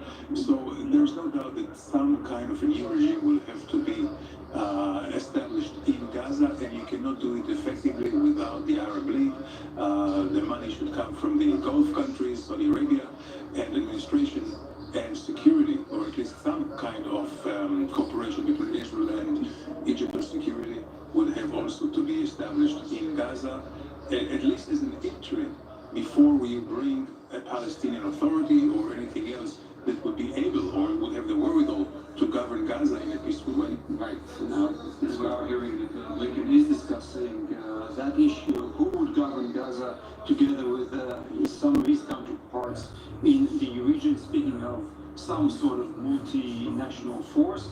And just going back to the idea of treating Palestinian patients, well, one of the ideas that was floated today was the idea that some European nations would bring floating hospitals to the coast of Gaza. Germany was one of those names mentioned, and perhaps France as well, bringing some of their boats to the coast of Gaza and treating patients, Gazan patients wounded from that war on their ships. It could be an interesting, creative solution for patients that do need immediate help. And when these hospitals, like Shifa, are being used by Hamas. Well, the big issue is if Hamas would allow those patients to leave instead of using them, as we know, as basically humanitarian. Guy Azriel, Ambassador Daniel, thank you for joining us on this broadcast. Now, all kinds of assistance is being used to treat the wounded, both the physical and the emotionally wounded from the October 7th terror massacre. That also includes some welcome assistance from man's and woman's best friend, of course the canine species, in the form of therapy dogs. That story is told in this report adapted from Channel 12 News.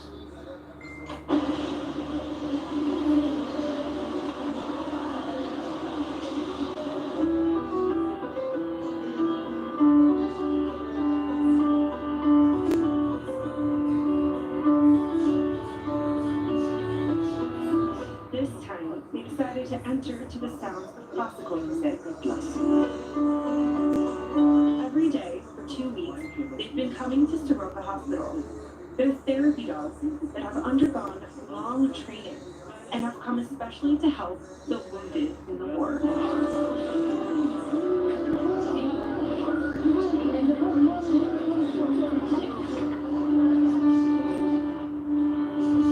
Hi, Dennis. Hello. Hello, Dennis. Hello. Simba, up. Yay. As we work on rehabilitation, try as much as you can to work on stretching the hand. Okay. And caressing. Let's try to expand the motor ability. Trying to work with both hands and improve your reach. Come. Very good. Sit down. Sit down, and now give it to him. Dennis was wounded while trying to neutralize the terrorists with his personal weapon. You didn't feel the pain when he puts his hand on you? Yes. Despite its size. He is very, very careful. Because he now stepped on both my feet, basically to put them here. But you don't feel the pain at all? No. Not feeling? That's the uniqueness when you have a dog next to you. Yes, simply amazing. Days and nights in the hospital are very difficult. And such an atmosphere of hugs and that, it does something good. Yes. And connects. Hi, how are you? I think it allowed us to do a process of processing trauma with patients who had a very, very hard time talking. We had a patient very seriously injured who was in the middle of an anxiety attack, and the introduction of the therapy dog allowed him for a moment, to open up to the world and talk about the pain, talk about his pain. And through the treatment of the dog, through his ability to regain control even for a moment in his life, it really allowed him to talk about the injury as well, to tell about the faces as well. I heard an alarm in Beersheba. I got dressed, put on a uniform, went to Sderot. A total of 24 terrorists were inside the Sderot police station.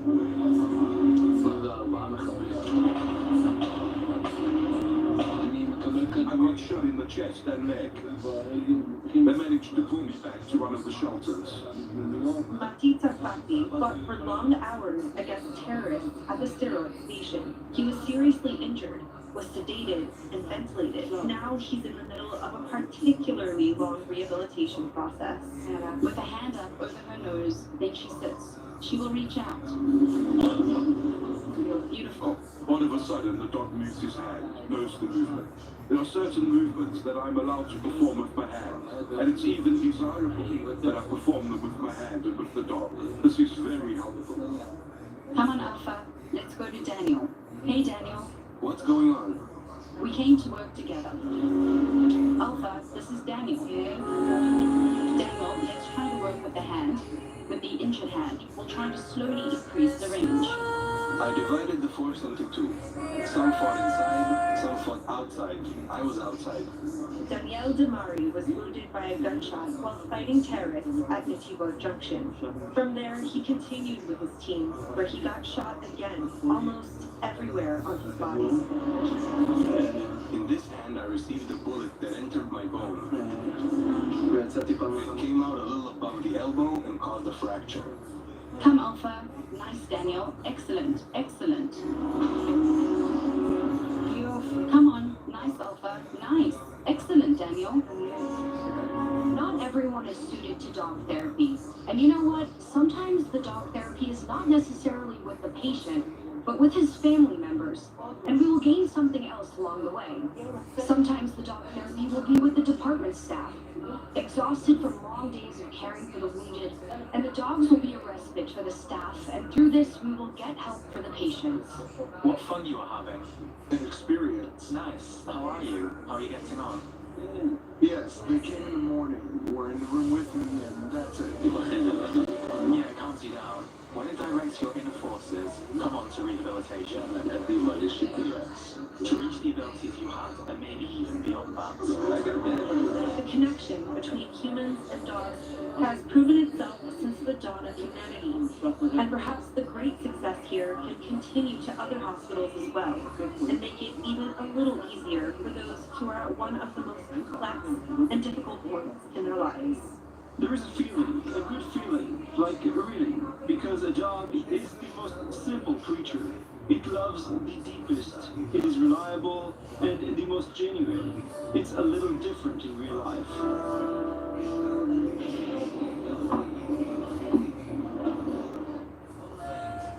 Fortunately, I think a lot of those therapy dogs will be needed in the months ahead. Now, we mentioned earlier this memorial, or I should say, this exhibition relating to the hostages that was at the Habiba Square this evening. Another one, 3,000 red balloons and pictures of the hostages kidnapped by Hamas on October 7th were placed on the seats of the auditorium at the Jerusalem Convention Center today. Rabbi Leo B., whose wife and two daughters were killed by Palestinian terrorists in the West Bank earlier this year, participated in this initiative and had this to say. I'm Rabbi Leo B. I lost my wife and two daughters in a terror attack by Hamas terrorists in April 2023. And I'm here in the International Conference Center in Jerusalem, where we host presidents and we host pop concerts and happy events and launches of new Israeli technology. And we're demanding that we bring the hostages home. We have 1,400 murdered on the 7th of October, 250 hostages still in Gaza. And we're demanding that the world march through the streets of New York and Paris and London, say no to terror, say bring our people home. Bring them home now. I don't think much more needs to be said than those 4 words. Thank you for joining us on this special broadcast on our 24 News. stay with us for our continuing coverage of Israel's war against Hamas as Day 27 moves to a close. Thank you.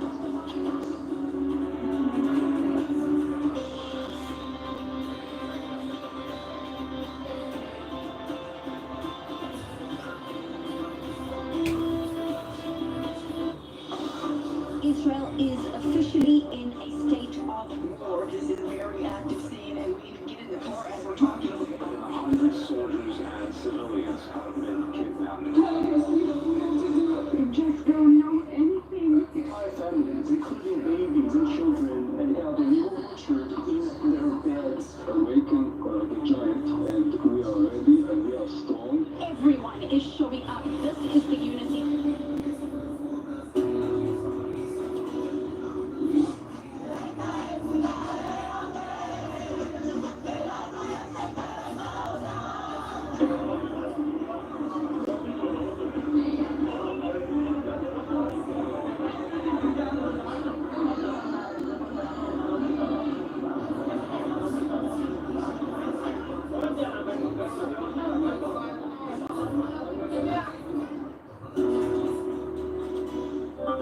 Esta semana en el 24, Israel bajo ataque.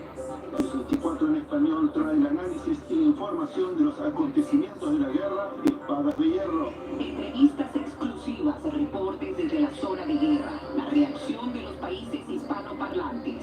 El 24, el único medio en español que te mantiene informado y conectado con la comunidad latina en Israel. El 24, únicamente en I24 News.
This is Breaking News Edition. I'm Vanessa Levine, coming to you live from Tel Aviv. Intense fighting deep inside the Gaza Strip on day 27 of the war.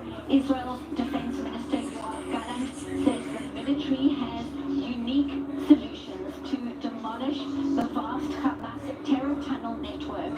Confirmation that 19 Israeli soldiers have been killed in recent days as the IDF works to eliminate Hamas, the terror group behind the killing rampage in southern Israel on the 7th of October, in which more than 1,400 people were shot, tortured, Lord, please, tama na, Lord. 242 hostages being held by Hamas in Gaza, and the military is still investigating, so that number could be far higher. More than 32 hostages of children so far. 4 hostages have been released, mother and daughter Judith and Natalie Ranan, and 2 elderly women, Yocheved Lifshitz and Nurut Cooper. And 1 hostage has been rescued. Private Ori Medidish was reunited with her family at the start of this week. Joyous scenes on that day. Now, rocket sirens sounding just a short while ago in Ashdod and other parts of the south. Also earlier, rocket sirens sounding in northern Israel, including in Rosh Ha'ayin and Tzfat, close to the border with Lebanon. Sirens earlier in the day in parts of central Israel, including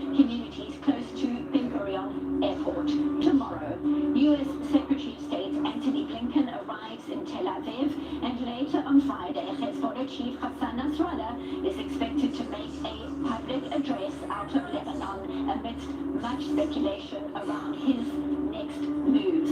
The IDF saying a short while ago, Hamas leader Ismail Haniyeh, who lives in Qatar, is due to visit Iran in his private jet. Israel's defense force also saying the term ceasefire is not at all on the table at the moment.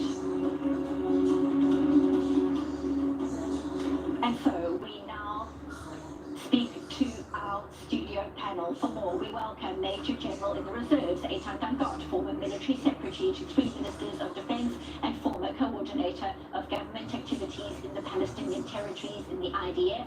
Political commentator Daniel Sheikh, former Israeli ambassador to France, and our senior editor, Guy Azrael. Gentlemen, thank you all so much for being here. We start with you, Guy, and the latest updates, the developments on the ground. The city is surrounded right now. It's first start with rocket fire, the last barrage of rockets fired for the city of Ashdod just an hour ago. No casualties in that strike. We saw a barrage of rockets both in the north and in the south this evening. At least 12 rockets fired towards the northern communities in Israel. Hits reported in Kiryat Shmona with several Israelis wounded there, and another barrage of rockets from Gaza. At the same time, the IDF continues its ground operation in the Gaza Strip, operating from several fronts surrounding Gaza City, as was confirmed by the IDF this evening, both from the north in the areas of Bet Lahia and Bet Hanun, but also from the central area of the Gaza Strip, closing in on the Gaza City. And we are seeing live images out of Gaza right now. Some flares up in the air. Well, obviously some part of the ongoing ground operation there. The troops are on the ground.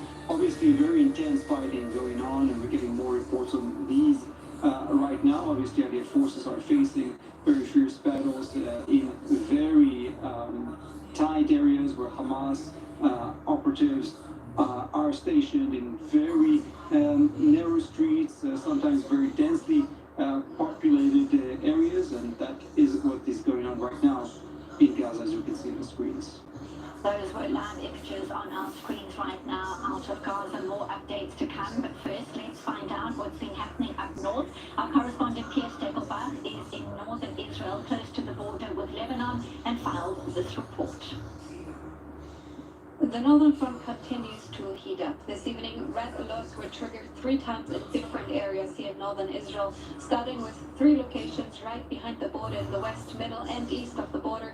Communities there were targeted with anti-tank missiles and mortar shells. Hezbollah taking responsibility for firing towards the eastern and disputed region of Haldov. A little later, sirens sounded in the area of Safed, and 10 more communities in that area, about 20 kilometers away from the border. And then the city of Kiryat Shmona was targeted. Hamas in southern Lebanon claiming responsibility for launching 12 rockets, as they said, as quote, a response to the massacres in Gaza. 4 of those rockets fell in open area. 1 came down in the city and caused a huge fire, injuring 2, a 24-year-old man suffering from shrapnel injuries. He was admitted to the operation room in the hospital in Safed, and another 41-year-old man suffering from burns, and he is in serious condition now. Kiryat Shmona has been evacuated just last week. A house was set on fire earlier this week, but also another direct rocket impact.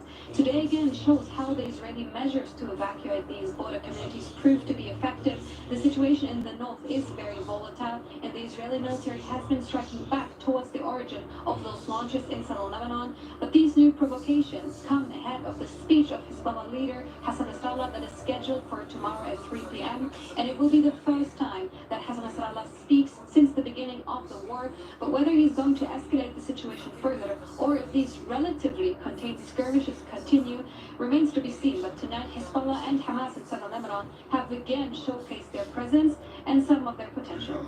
This is Tia Stebevach from the north of Israel for I-24 News.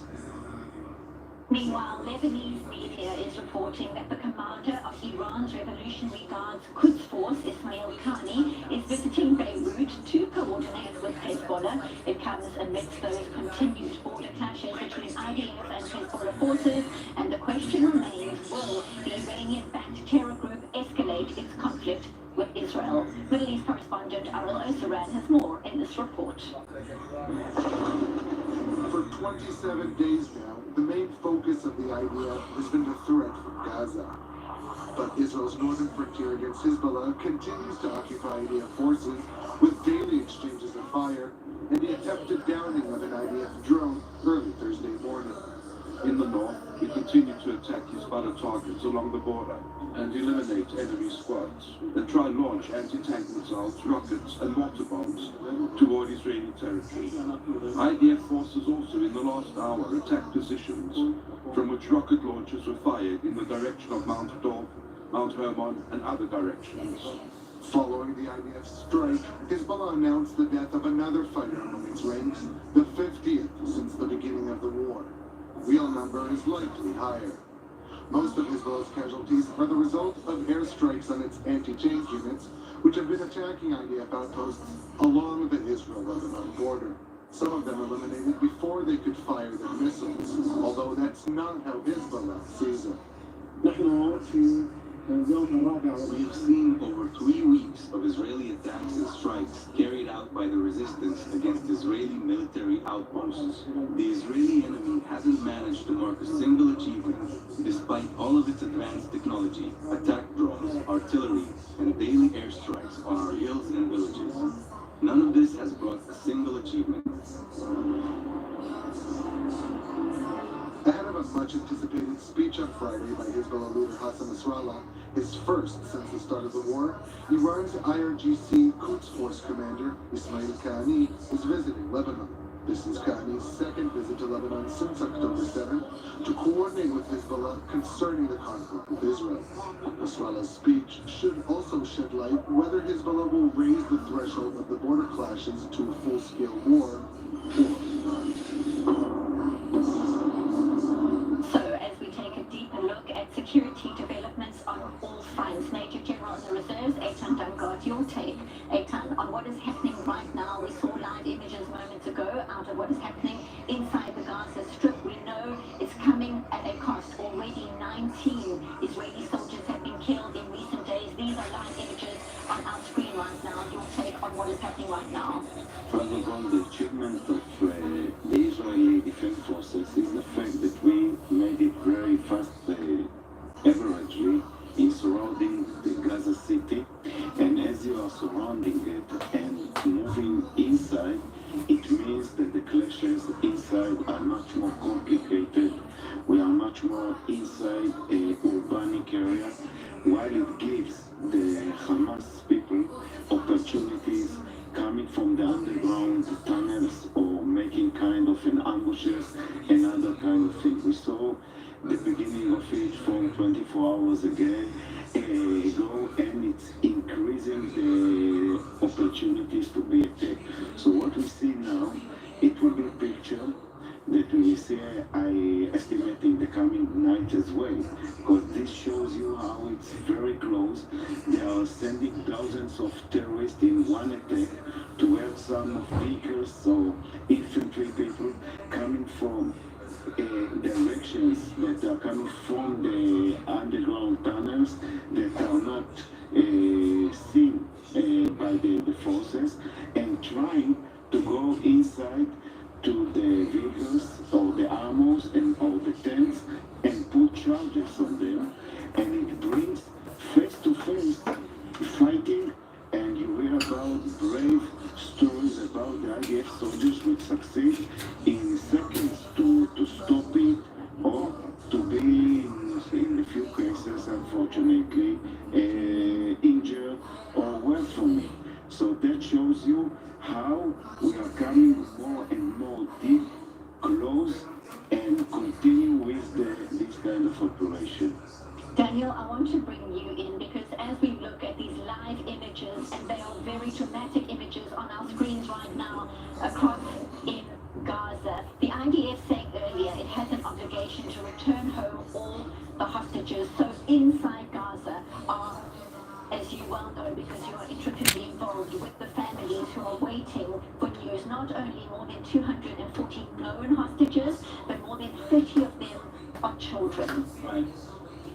Well, that is a priority, and I think the Israeli public feels that way. There have been polls showing a shift from a few weeks ago when the polls showed that the first priority was eliminating Hamas. A week ago it was returning the safe return of the hostages. The Forum of the Families that I'm involved in obviously has only this on its agenda. It's a single issue organization. Clearly the government has other things on their plate. There's a war to fight, there's an economy to run, there are many considerations. But the families do expect that the safe return of their loved ones is top of the agenda of everyone, of the politicians, of the army leadership, etc. Certainly the whole heart of the nation focused on those hostages and waiting for some kind of good news. Of course, because the term hostages is a little bit cold. You must imagine 242 human beings from the age of 9 months to the age of 87. These are terrible demographics to describe this term of hostages, with medical problems, mental health problems, family problems, terrible distress, and we don't even know how many of them have been injured during the capture, how many are alive. There is nothing. There is information only about the 5 people who are freed, plus a couple more whose videos were released by Hamas. That is all. All the rest is speculation.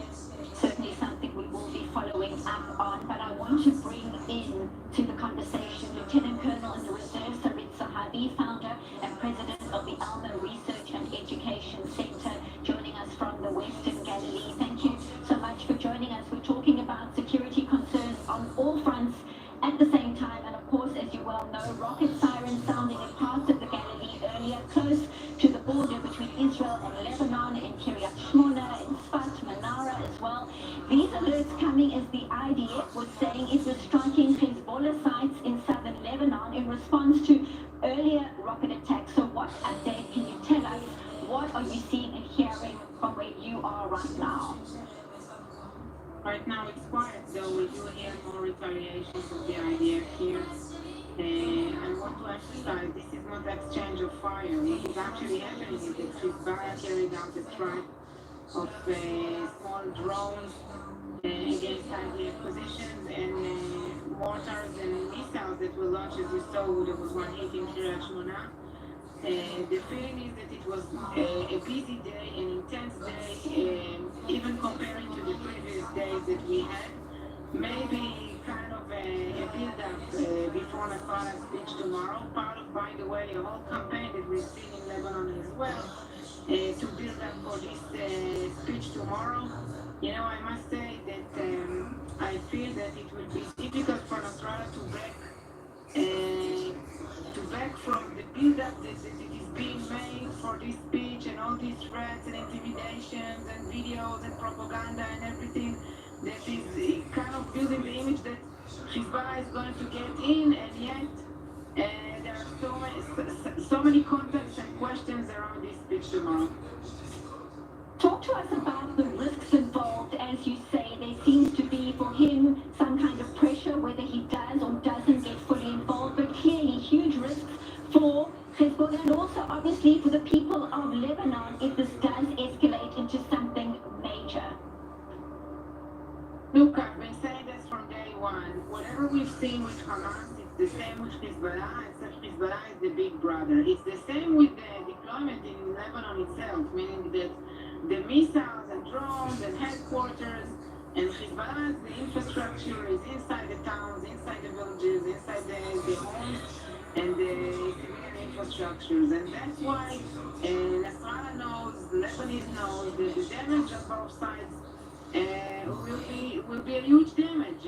It's not only Israel that is going to suffer from Hezbollah getting full scale into war, it's also going to be a lot of suffering from the Lebanese side. And that's why, by the way, we already see some kind of evacuation and leaving of Lebanese in South Lebanon to other places, or at least trying to get to the bigger towns like Tyre over there. Look, as a resident of the Galilee, I'm kind of worried of both options. I'm worried of the option that it will deteriorate into war because we don't understand the cost of that. And I'm worried of the options that it will not deteriorate into war. It will be a ceasefire and I will have have to continue to sleep with the monster. So, you know, it's kind of, we don't know what to wish for over here in the north. The idea of saying a short while ago a ceasefire is not on the table at the moment. How viable is it anyway? Realistically, who is going to properly agree to any ceasefire terms at this juncture? Your thoughts? There is no place for a ceasefire with a Nazi monster. Nobody thought that in World War II there will be a ceasefire with Hitler. We should eliminate the capabilities that took the lives of 1,400 Israelis. And it takes what it takes. This is what I feel about it, and I believe that many Israelis feel the same. Lieutenant Colonel Reserve Sarit Zahavi, thank you as always, speaking to us live from the Western Galilee. Thank you very much. Eitan, your thoughts on exactly that?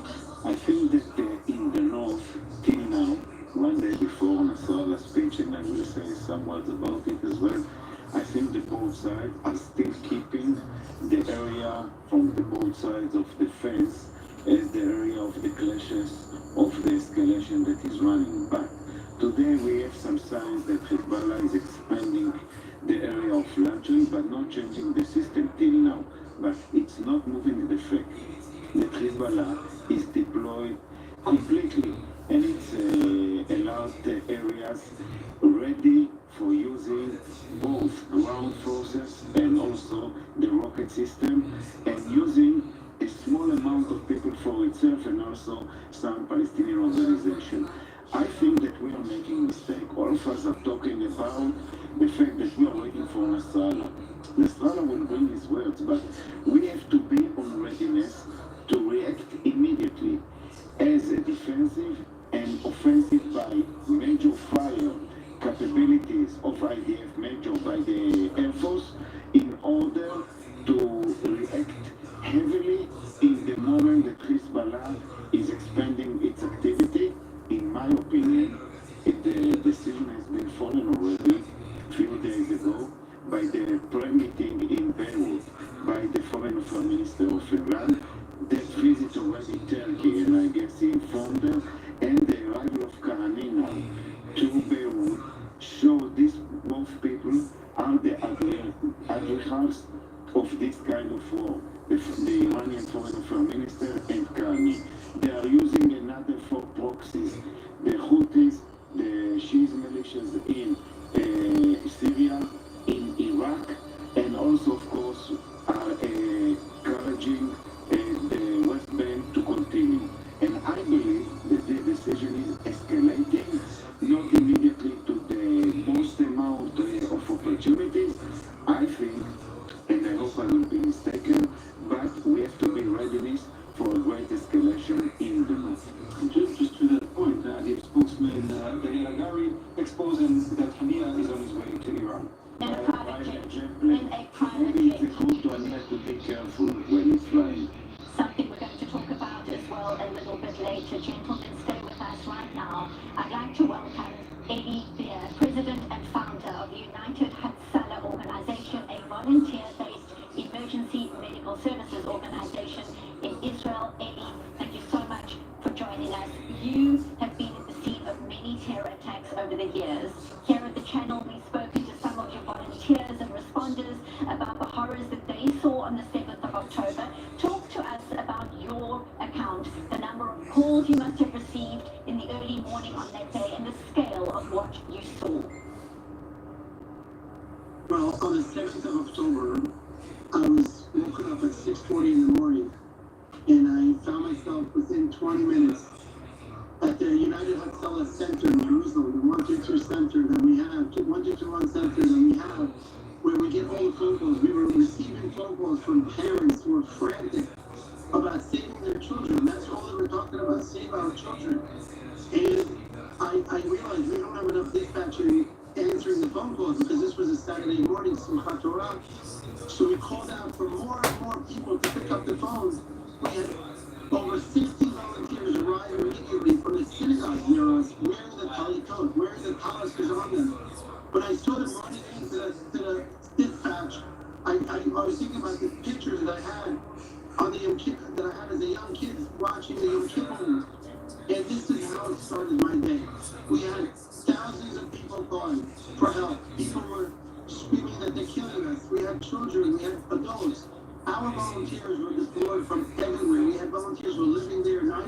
volunteers who live in the south of Israel, but we also send hundreds of more with ambulances and vehicles just to get people out, to the victims that were out.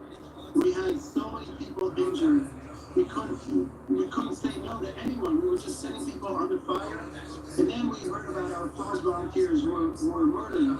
An Arab volunteer of United Hatzalah, a volunteer by the name of Awad, a young man who was in the party there. He was a paramedic overseeing the event. He was there.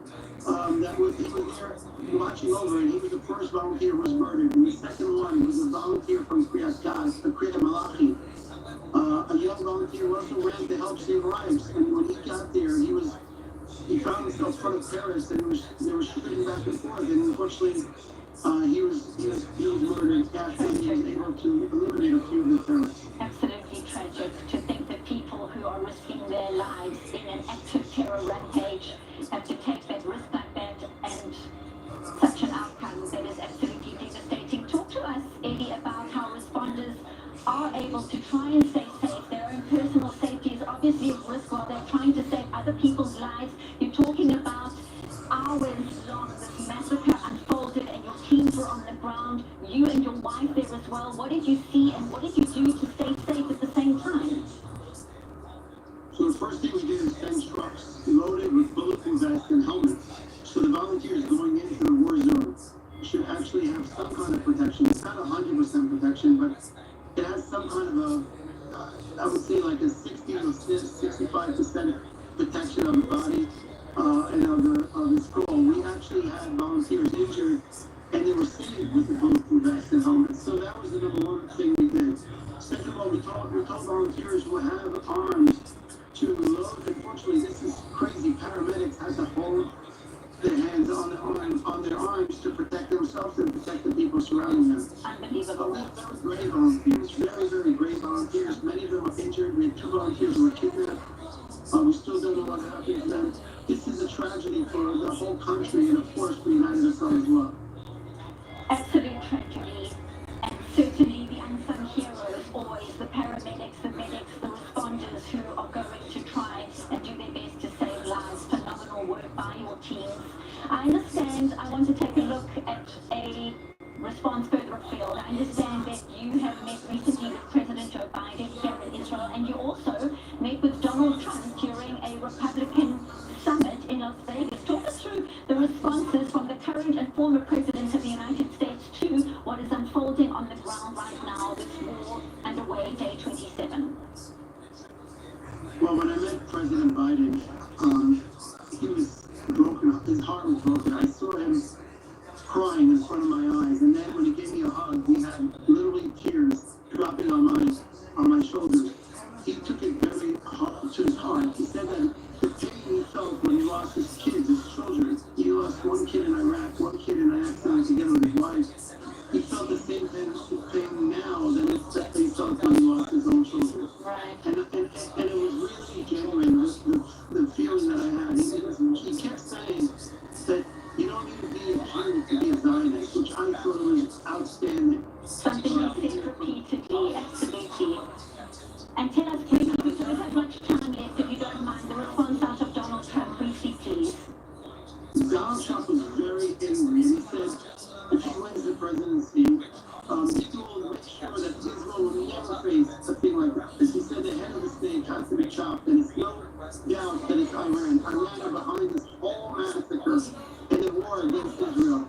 And he said when he becomes president, he will deal with the head of the state. I heard him say that, and I don't take sides. I think it's incredible to see the 2 presidents that I met and I spoke to, and I had the honor to show both of them what Israel is facing. Who's our enemies? These are not regular enemies. These are the lowlights of the lowlights of humans, and it has to be dealt, and we can't stop. We need to fight them, and they both agreed on this. And Ellie, as you have already alluded to, the nation is in a state of trauma right now. Trauma for your team at United Hatzalah as well, but at the same time, there's also much unity and resilience in the country. You've seen the horrors. What message do you have for the country right now? A country in trauma. Well, I really think we need to win together. We need to all be together. We can't criticize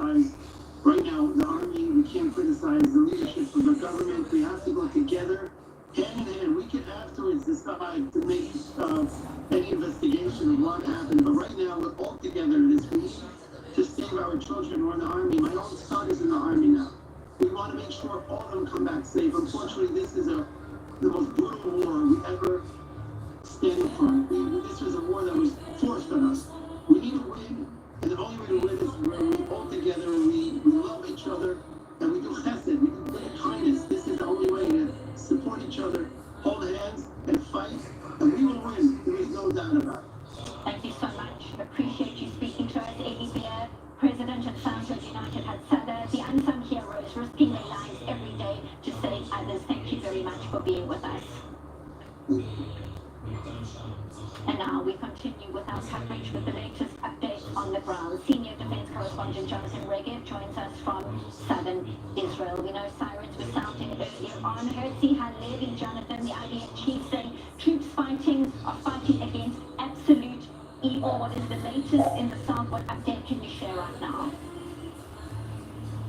So for about an hour, Benita, where we are, we're hearing very strong artillery pounding at the Gaza Strip. I don't know if you can hear it, but there's lots of artillery for the past hour and a half or so. Quite a lot of artillery. We're hearing it around the area where the incursion began. The aim of the Israeli forces now, an aim which they're about to complete, is basically to cut the Gaza Strip into two parts. Israeli forces have entered the Gaza Strip right behind us, just to the south of the Gaza city itself. And we have to understand the Gaza Strip is a rather narrow place, meaning that the distance from where we are to the Mediterranean coast, meaning cutting the Gaza Strip into two, is not a very long distance, 5-6 miles, something like that. But along those 5 or 6 miles, there's quite a lot of challenges to the forces going in, forces, Hamas terrorists waiting in tunnels, rising up from the tunnels, confronting the forces and going back down. This is what they're dealing with, and as I mentioned, for about an hour and a half, a lot of artillery firing from this location where we are towards the Gaza Strip.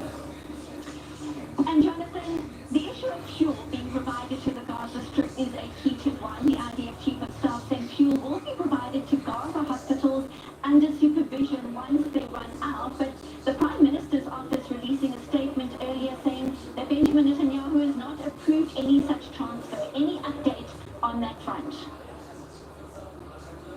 No, not so much. I mean, it's a debate that we have to say that's above the military level.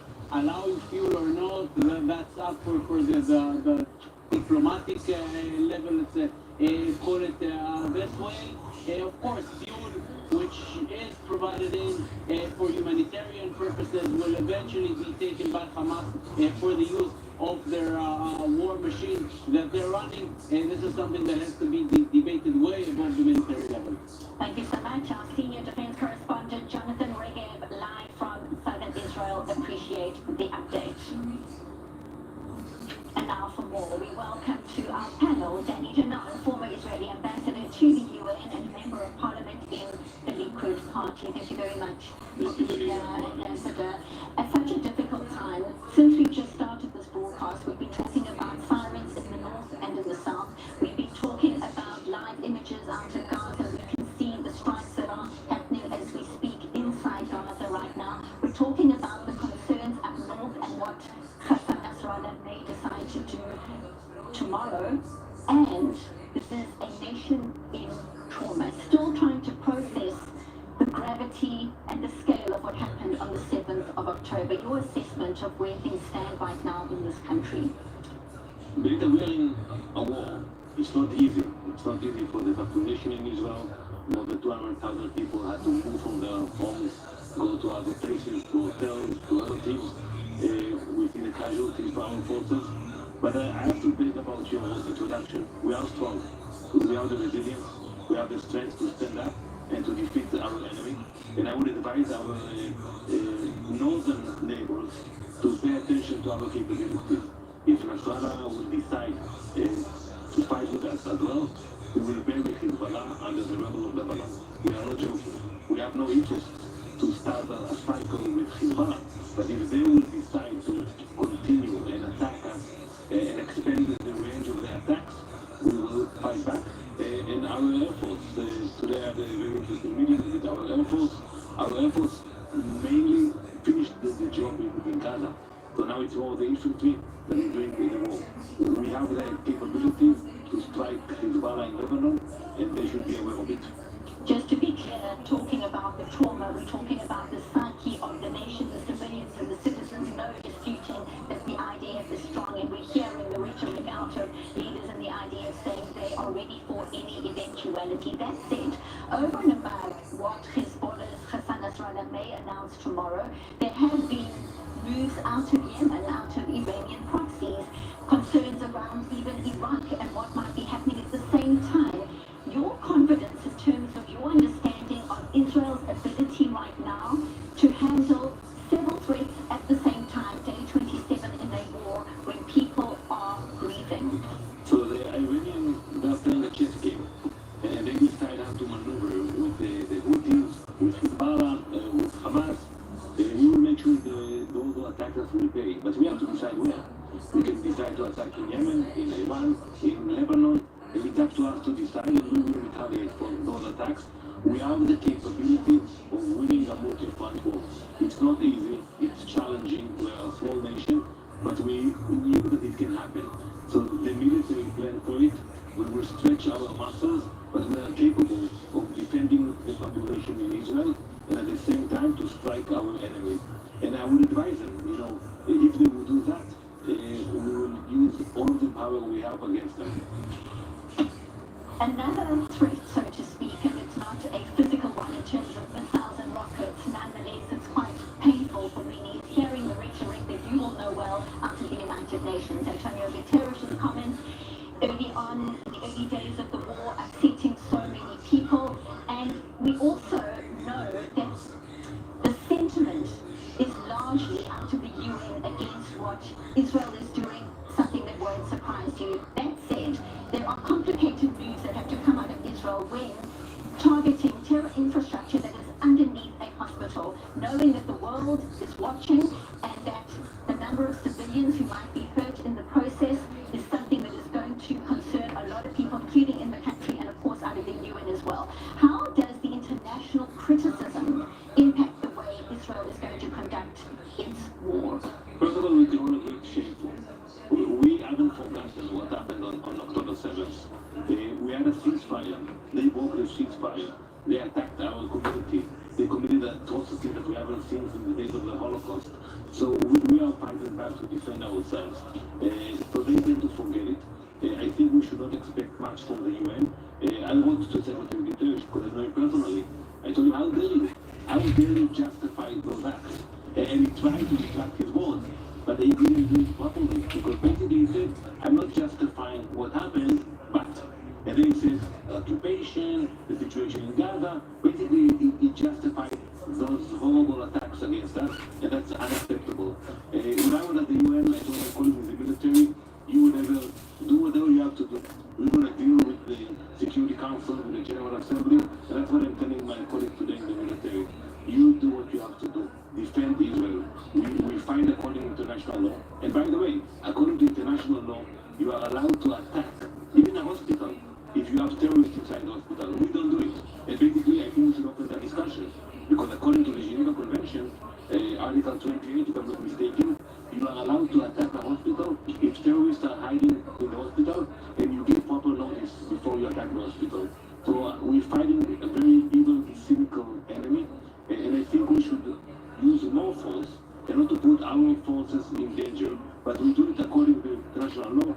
We give proper warning. Look what we did. We basically encourage the population in northern Gaza to move out. More than 80% moved to the south. Even now when we are fighting, when we are maneuvering in northern Gaza, we left an open corridor for the civilians who want still to go and move out. So we are doing whatever we can to lower the casualties among civilians. Hamas are doing the rapid opposite. They want to see the babies, they want to see the horrible picture of the civilians being killed, but that's the war we are fighting. Would you a global entity right now for the war crime one. You might expect taking, as we were discussing, 244 people across a border, holding them hostage, ranging in age from a baby to a man in his 80s. Surely the condemnation, the concerns about laws around a war should be around that move. You know, you spoke about the mental situation, and we cannot sleep at night when we know there are 30 babies today in the tunnels of Hamas babies. That's unimaginable.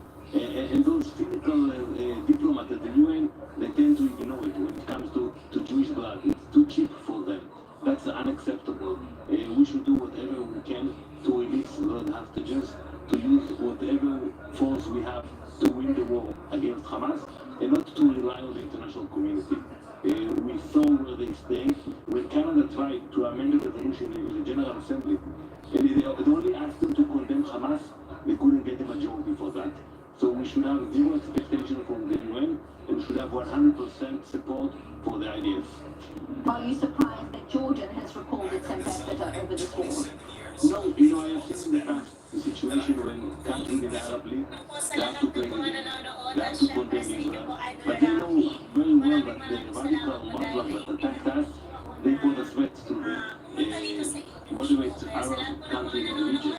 So I think they will not say it out loud, but they are worried about those radicals gaining more capability or winning this battle. So they will not say that they support us. But I think every normal human being in the Middle East, in the Muslim Arab world, wants Israel to defeat Hamas.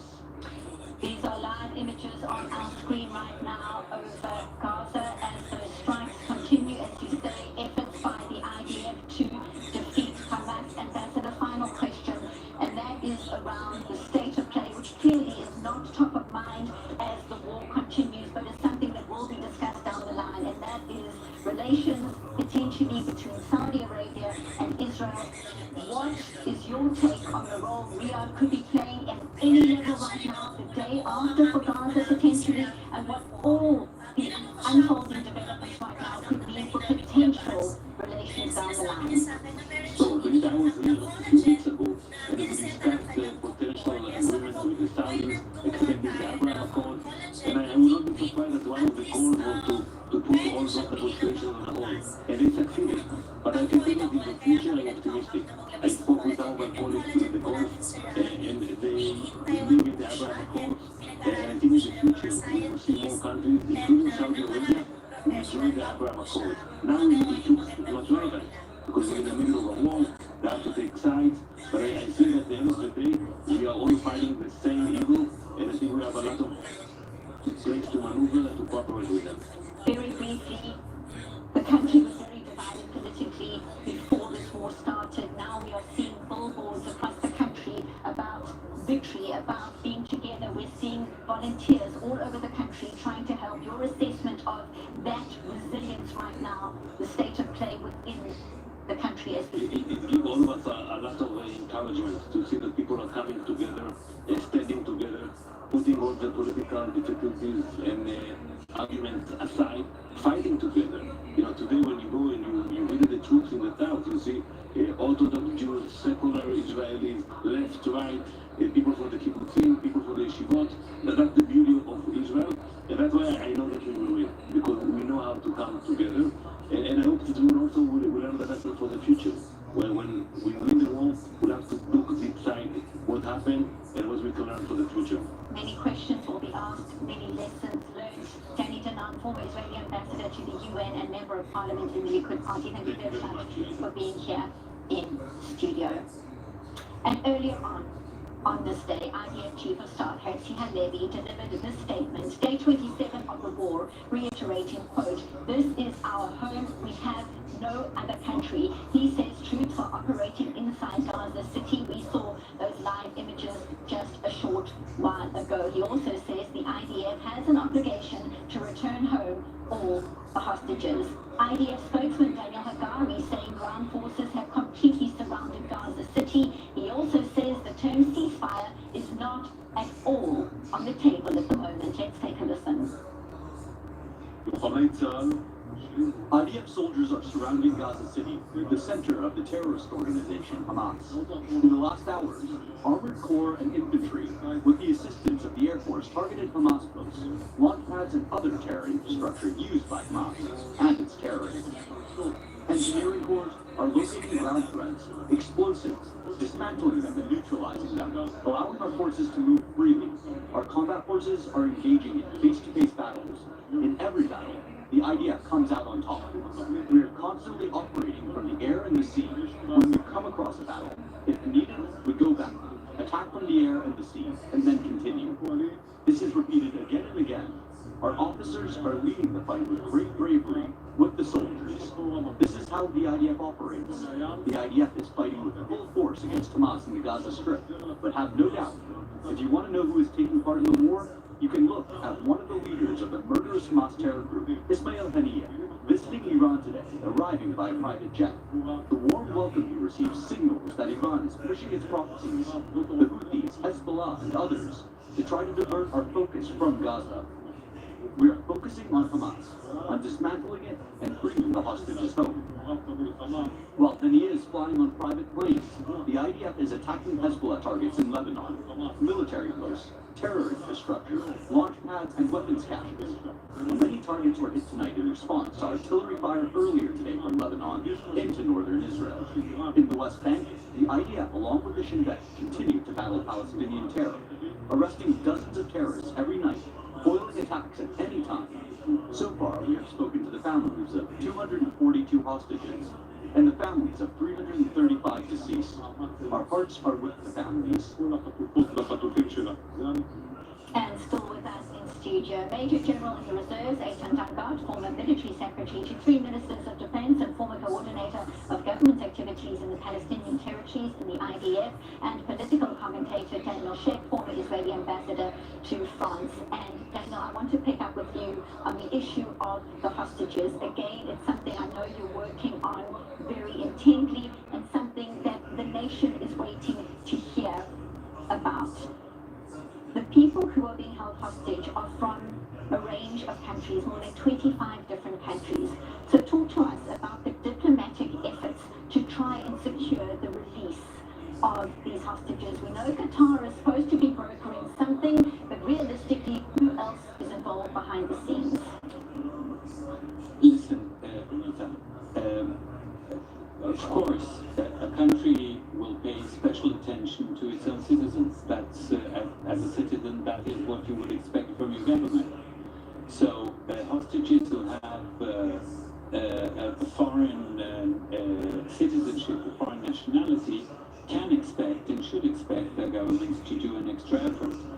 But I, as not just as an Israeli, as a human being, would consider this phenomenon of taking over 240 people hostage and brutally taking them into Gaza, I would consider this as a concern for the entire international community, regardless of if you have your own citizens held there or not. So when we talk to ambassadors and other foreign representatives, many of them have come to Israel to show their solidarity. Many of them come to the forum of the family to meet families. And it's an important thing for both sides to sort of break up this big mosaic of human beings into a real face, into a real pair of eyes, into a real human story. So what we tell them is very simple. Yes, of course you will make an extra effort to free your citizens, but once they are free, we expect you to continue the fight, to fight for the others as if they were yours. I think that putting the goal of releasing the hostages as one of the main two goals for the operation in Gaza, it's not easy, but it shows the direction of this country. First of all, as a duty to its civilians, and secondly, of course, the second duty is to give mothers the opportunity to open a window very close next time to the border with Gaza without seeing the Hamas on the other side. But we have to be very open to say that sometimes those both goals are not meeting, and sometimes it's helping one to the other. What does it mean? It means, I think, that what we saw till now from the Secretarians or the other shows and a seriously attitude by Hamas using it as a tool in order to make the timetable of the attack as more comfortable for them to create situation that they will organize themselves under this kind of fire. I think that the fact that Israel chose at the beginning to continue with its attack, meanwhile, there is a lot of intelligence effort to identify places, to have some information from investigation, and to create more and more picture that will maybe bring us to serve this kind of opportunity. But in my opinion, the fact that there are divides between few nations and the significations that some of them have, it will be a mistake. We have to make such agreement only by one condition, one big package that everybody will be released unless the Hamas, we know them, they are not human beings. They will try to make it for years or even to create differences that we will, in some cases, we will not see the people at all in the future. So it's something that's helping on one hand the kind of involvement of the international community. It's a duty, but it is a duty to coordinate between all of them, to make one demand, release everybody together, we have a business with such and such countries, and with Israel has the responsibility for all of them, and you have to make it immediately. If not, and I think that now unfortunately it's not, we have to continue to make this kind of pressure, because for Hamas it can be used as an exit point while the pressure on them will be very, very close towards the end of the life of the leadership. Well, of course I agree with Ethan that the goal has to be everyone. Realistically, I'm not sure that that's going to happen, because even though strategically as a plan, this is true. If there is an offer on the table for a partial agreement, a partial exchange, it will be very difficult to turn down. Very difficult, including, by the way, because of international pressure. Now, Israel is not obligated to accept every offer. By the way, there were a few offers already. There were things floating, and the fact is that it didn't happen. But I think that not only because of that, because I think Hamas has a real incentive to cut a deal on the hostages. I don't think that they plan to have 250 hostages with elderly people, sick people, babies. Why would they kidnap child workers? Why don't they release them? What do they expect to achieve, to receive from the Thai government? Absolutely nothing. Logically, they should keep them home. Let them go.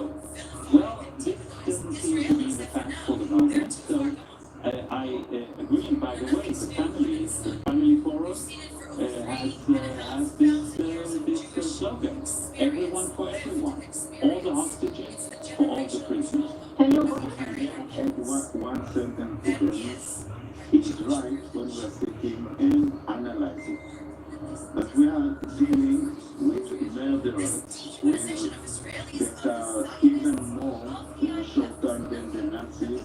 In some cases, even I'm not comparing one to another.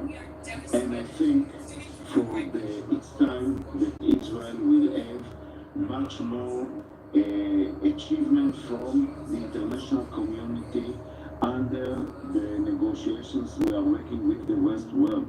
It's time to make a block. It's time to demand by Israel and to get some achievements from the international communities, not just to visit you by the mainly high figures on the Western world that came here. They should go back, being convinced on the need to be released everybody together.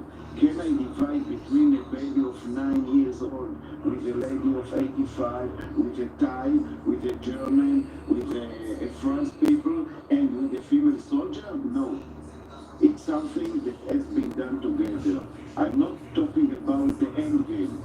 I'm talking about the moment, and I think we are mistaken, and we are making mistake by immediately making such a policy. Well, we're not, but it should be said, but this is not the policy. But besides, we have to add another operator to this field, the Qatarian. It's not only the Hamas. I think Qatarian, it's a little bit embarrassing them, the situation to be pointed from the Israelis, from the international community, enough playing this kind of game by on one hand sponsoring and helping build the force of murder people, on the other hand playing the game like they are a Western country. So these are the real address, the Qatarian and not Hamas.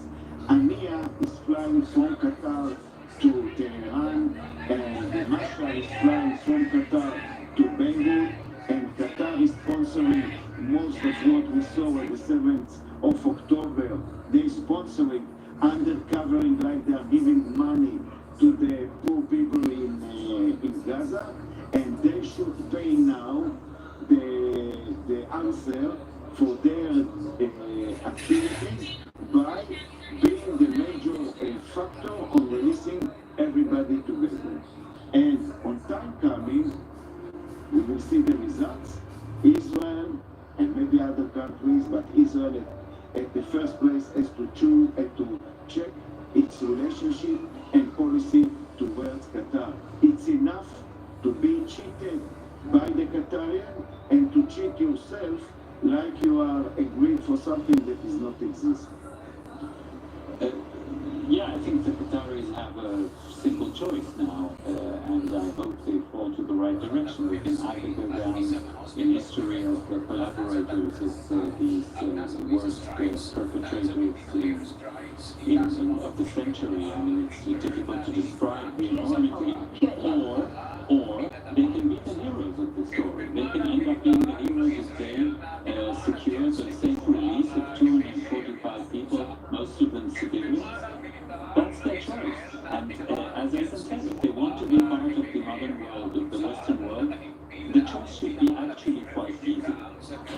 We're looking at the picture on our screen earlier from your Kevin lift ships, and if you had a look at the pictures of her before this war and what she looked like when she was released, two entirely different people, there'll still be many questions if those who are released, how they've been treated there, but obviously that is for down the line. I'd like your take, Daniel, on what is happening in terms of efforts right now to try and make sure that the children there are okay. Is there any information? There are some children who are there who have lost their parents. They are now orphans and they don't know that. What is known about that kind of support?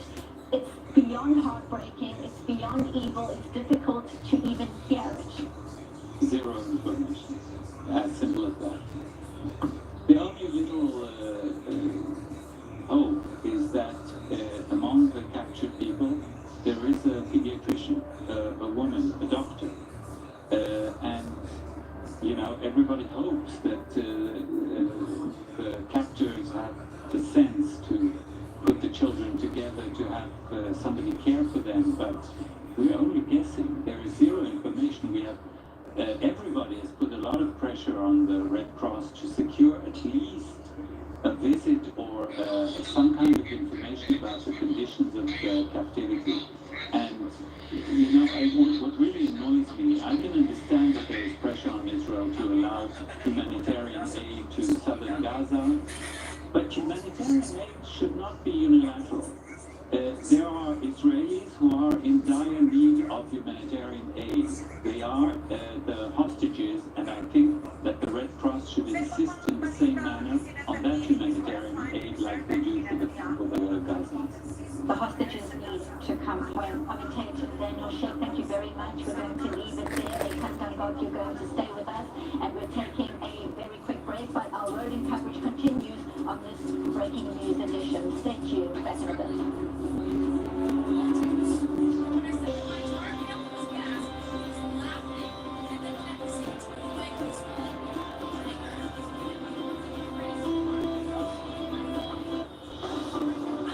is officially in a state of war. This is a very active scene, and we get in the car as we're talking. 100 soldiers and civilians have been kidnapped. It just don't know anything. Entire families, including babies and children and elderly, were butchered in their beds, awaking the giant, and we are ready and we are strong. Everyone is showing up. This is the unity.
Welcome back to this breaking news edition. I'm Vanessa Levine, live from Tel Aviv, and we take a look at developments abroad connected to the war, day 27. Joe Biden's response to the war is, for Israel, a best-case scenario, with the echoes of the U.S. president's speeches in those first weeks still reverberating in the Israeli mind. But as our senior diplomatic correspondent Owen Altman explains, the U.S. leader's tone has changed a bit, even if his positions haven't. Let's take a look. For Joe Biden, the war has turned more complicated. Gone are the early days of emotive speeches from the U.S. president connecting with the Israeli experience. And here now is a more cautious style, looking at the war over in the Middle East. We're going to continue to affirm that Israel has the right to responsibility and defend its citizens from terror, and it needs to do so in a manner that is consistent with international humanitarian law that prioritizes the protection of citizens. In principle, Biden's positions are consistent. From the start, he has supported Israel's full-on fight against Hamas. From the start, he has worried about protecting civilians. Notably, he has not wrapped those two together. He has